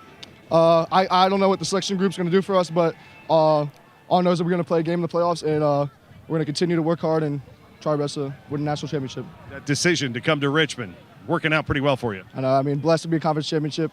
So grateful to be here. So grateful for all the coaches, players that helped me in this process, and just glad to be a Richmond Spider. Congrats to Carter Glassmeyer. He has got one more game in the blue as well, guys. At least one more game in the blue. And I'll tell you, Chris, as we said, this was a dominant performance. These were the style points that the Spiders absolutely need it. You're going to get another one of those, my friend. Going to get another one. I wanted to make sure I see that. This is what it's all about, baby. Getting one of these rings. You show up, you work. It doesn't start at the beginning. It doesn't start in August. It started last year when you finish up your last game. You get about a 2-week break.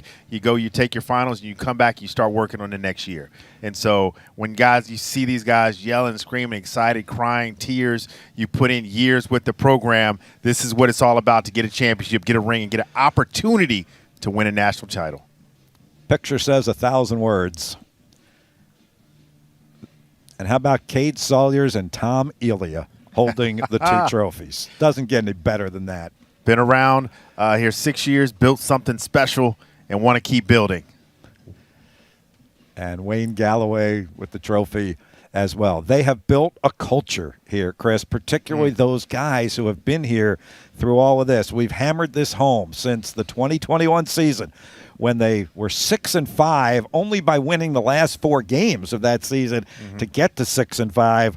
They're now 32-10 and an absolutely astounding 26-3 in CAA games. Look, every program you want to build a program, you want to build a culture, and coaches talk about it, but the reality is culture is built by players.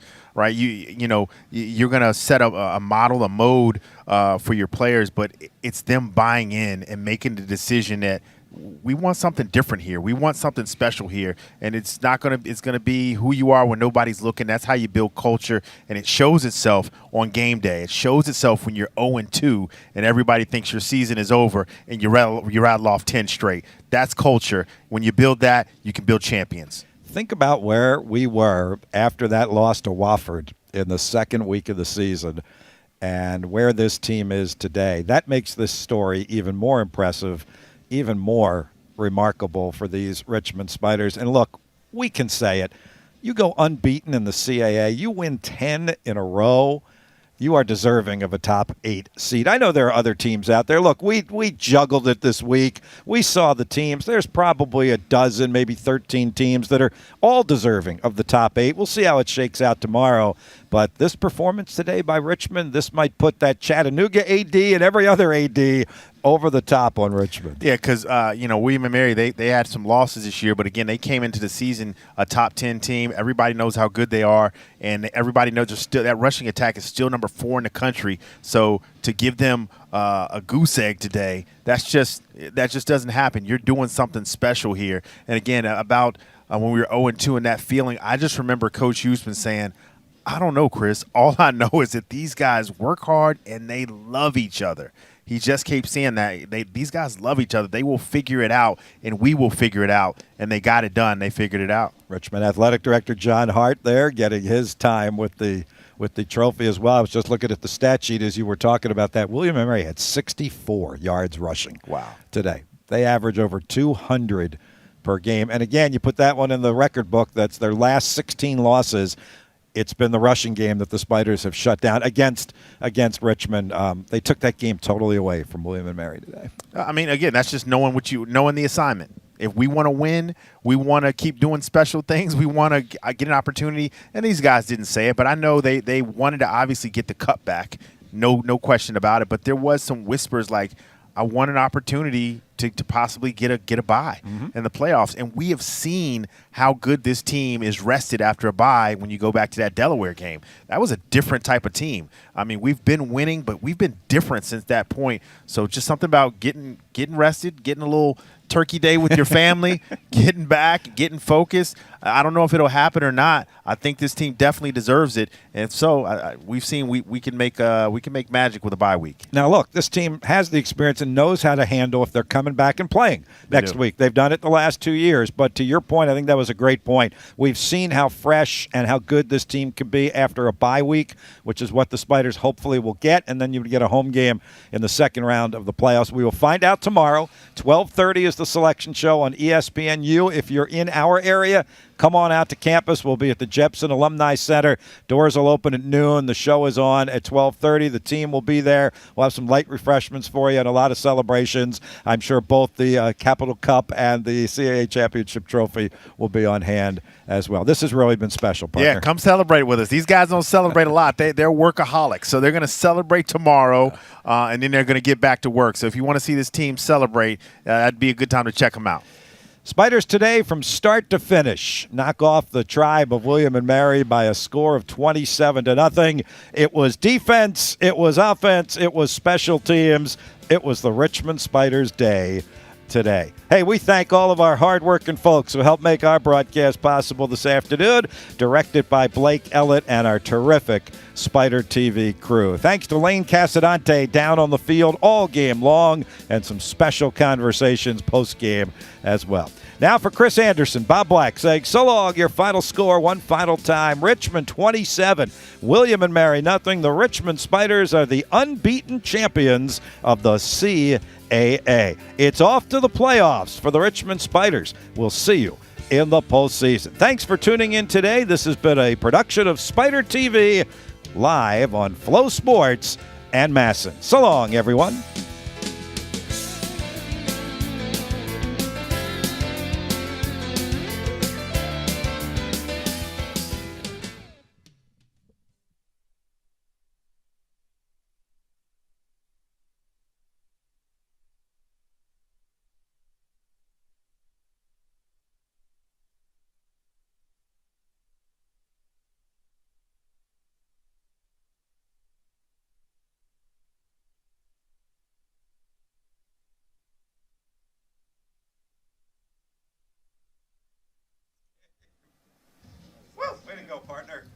man. That was a good one.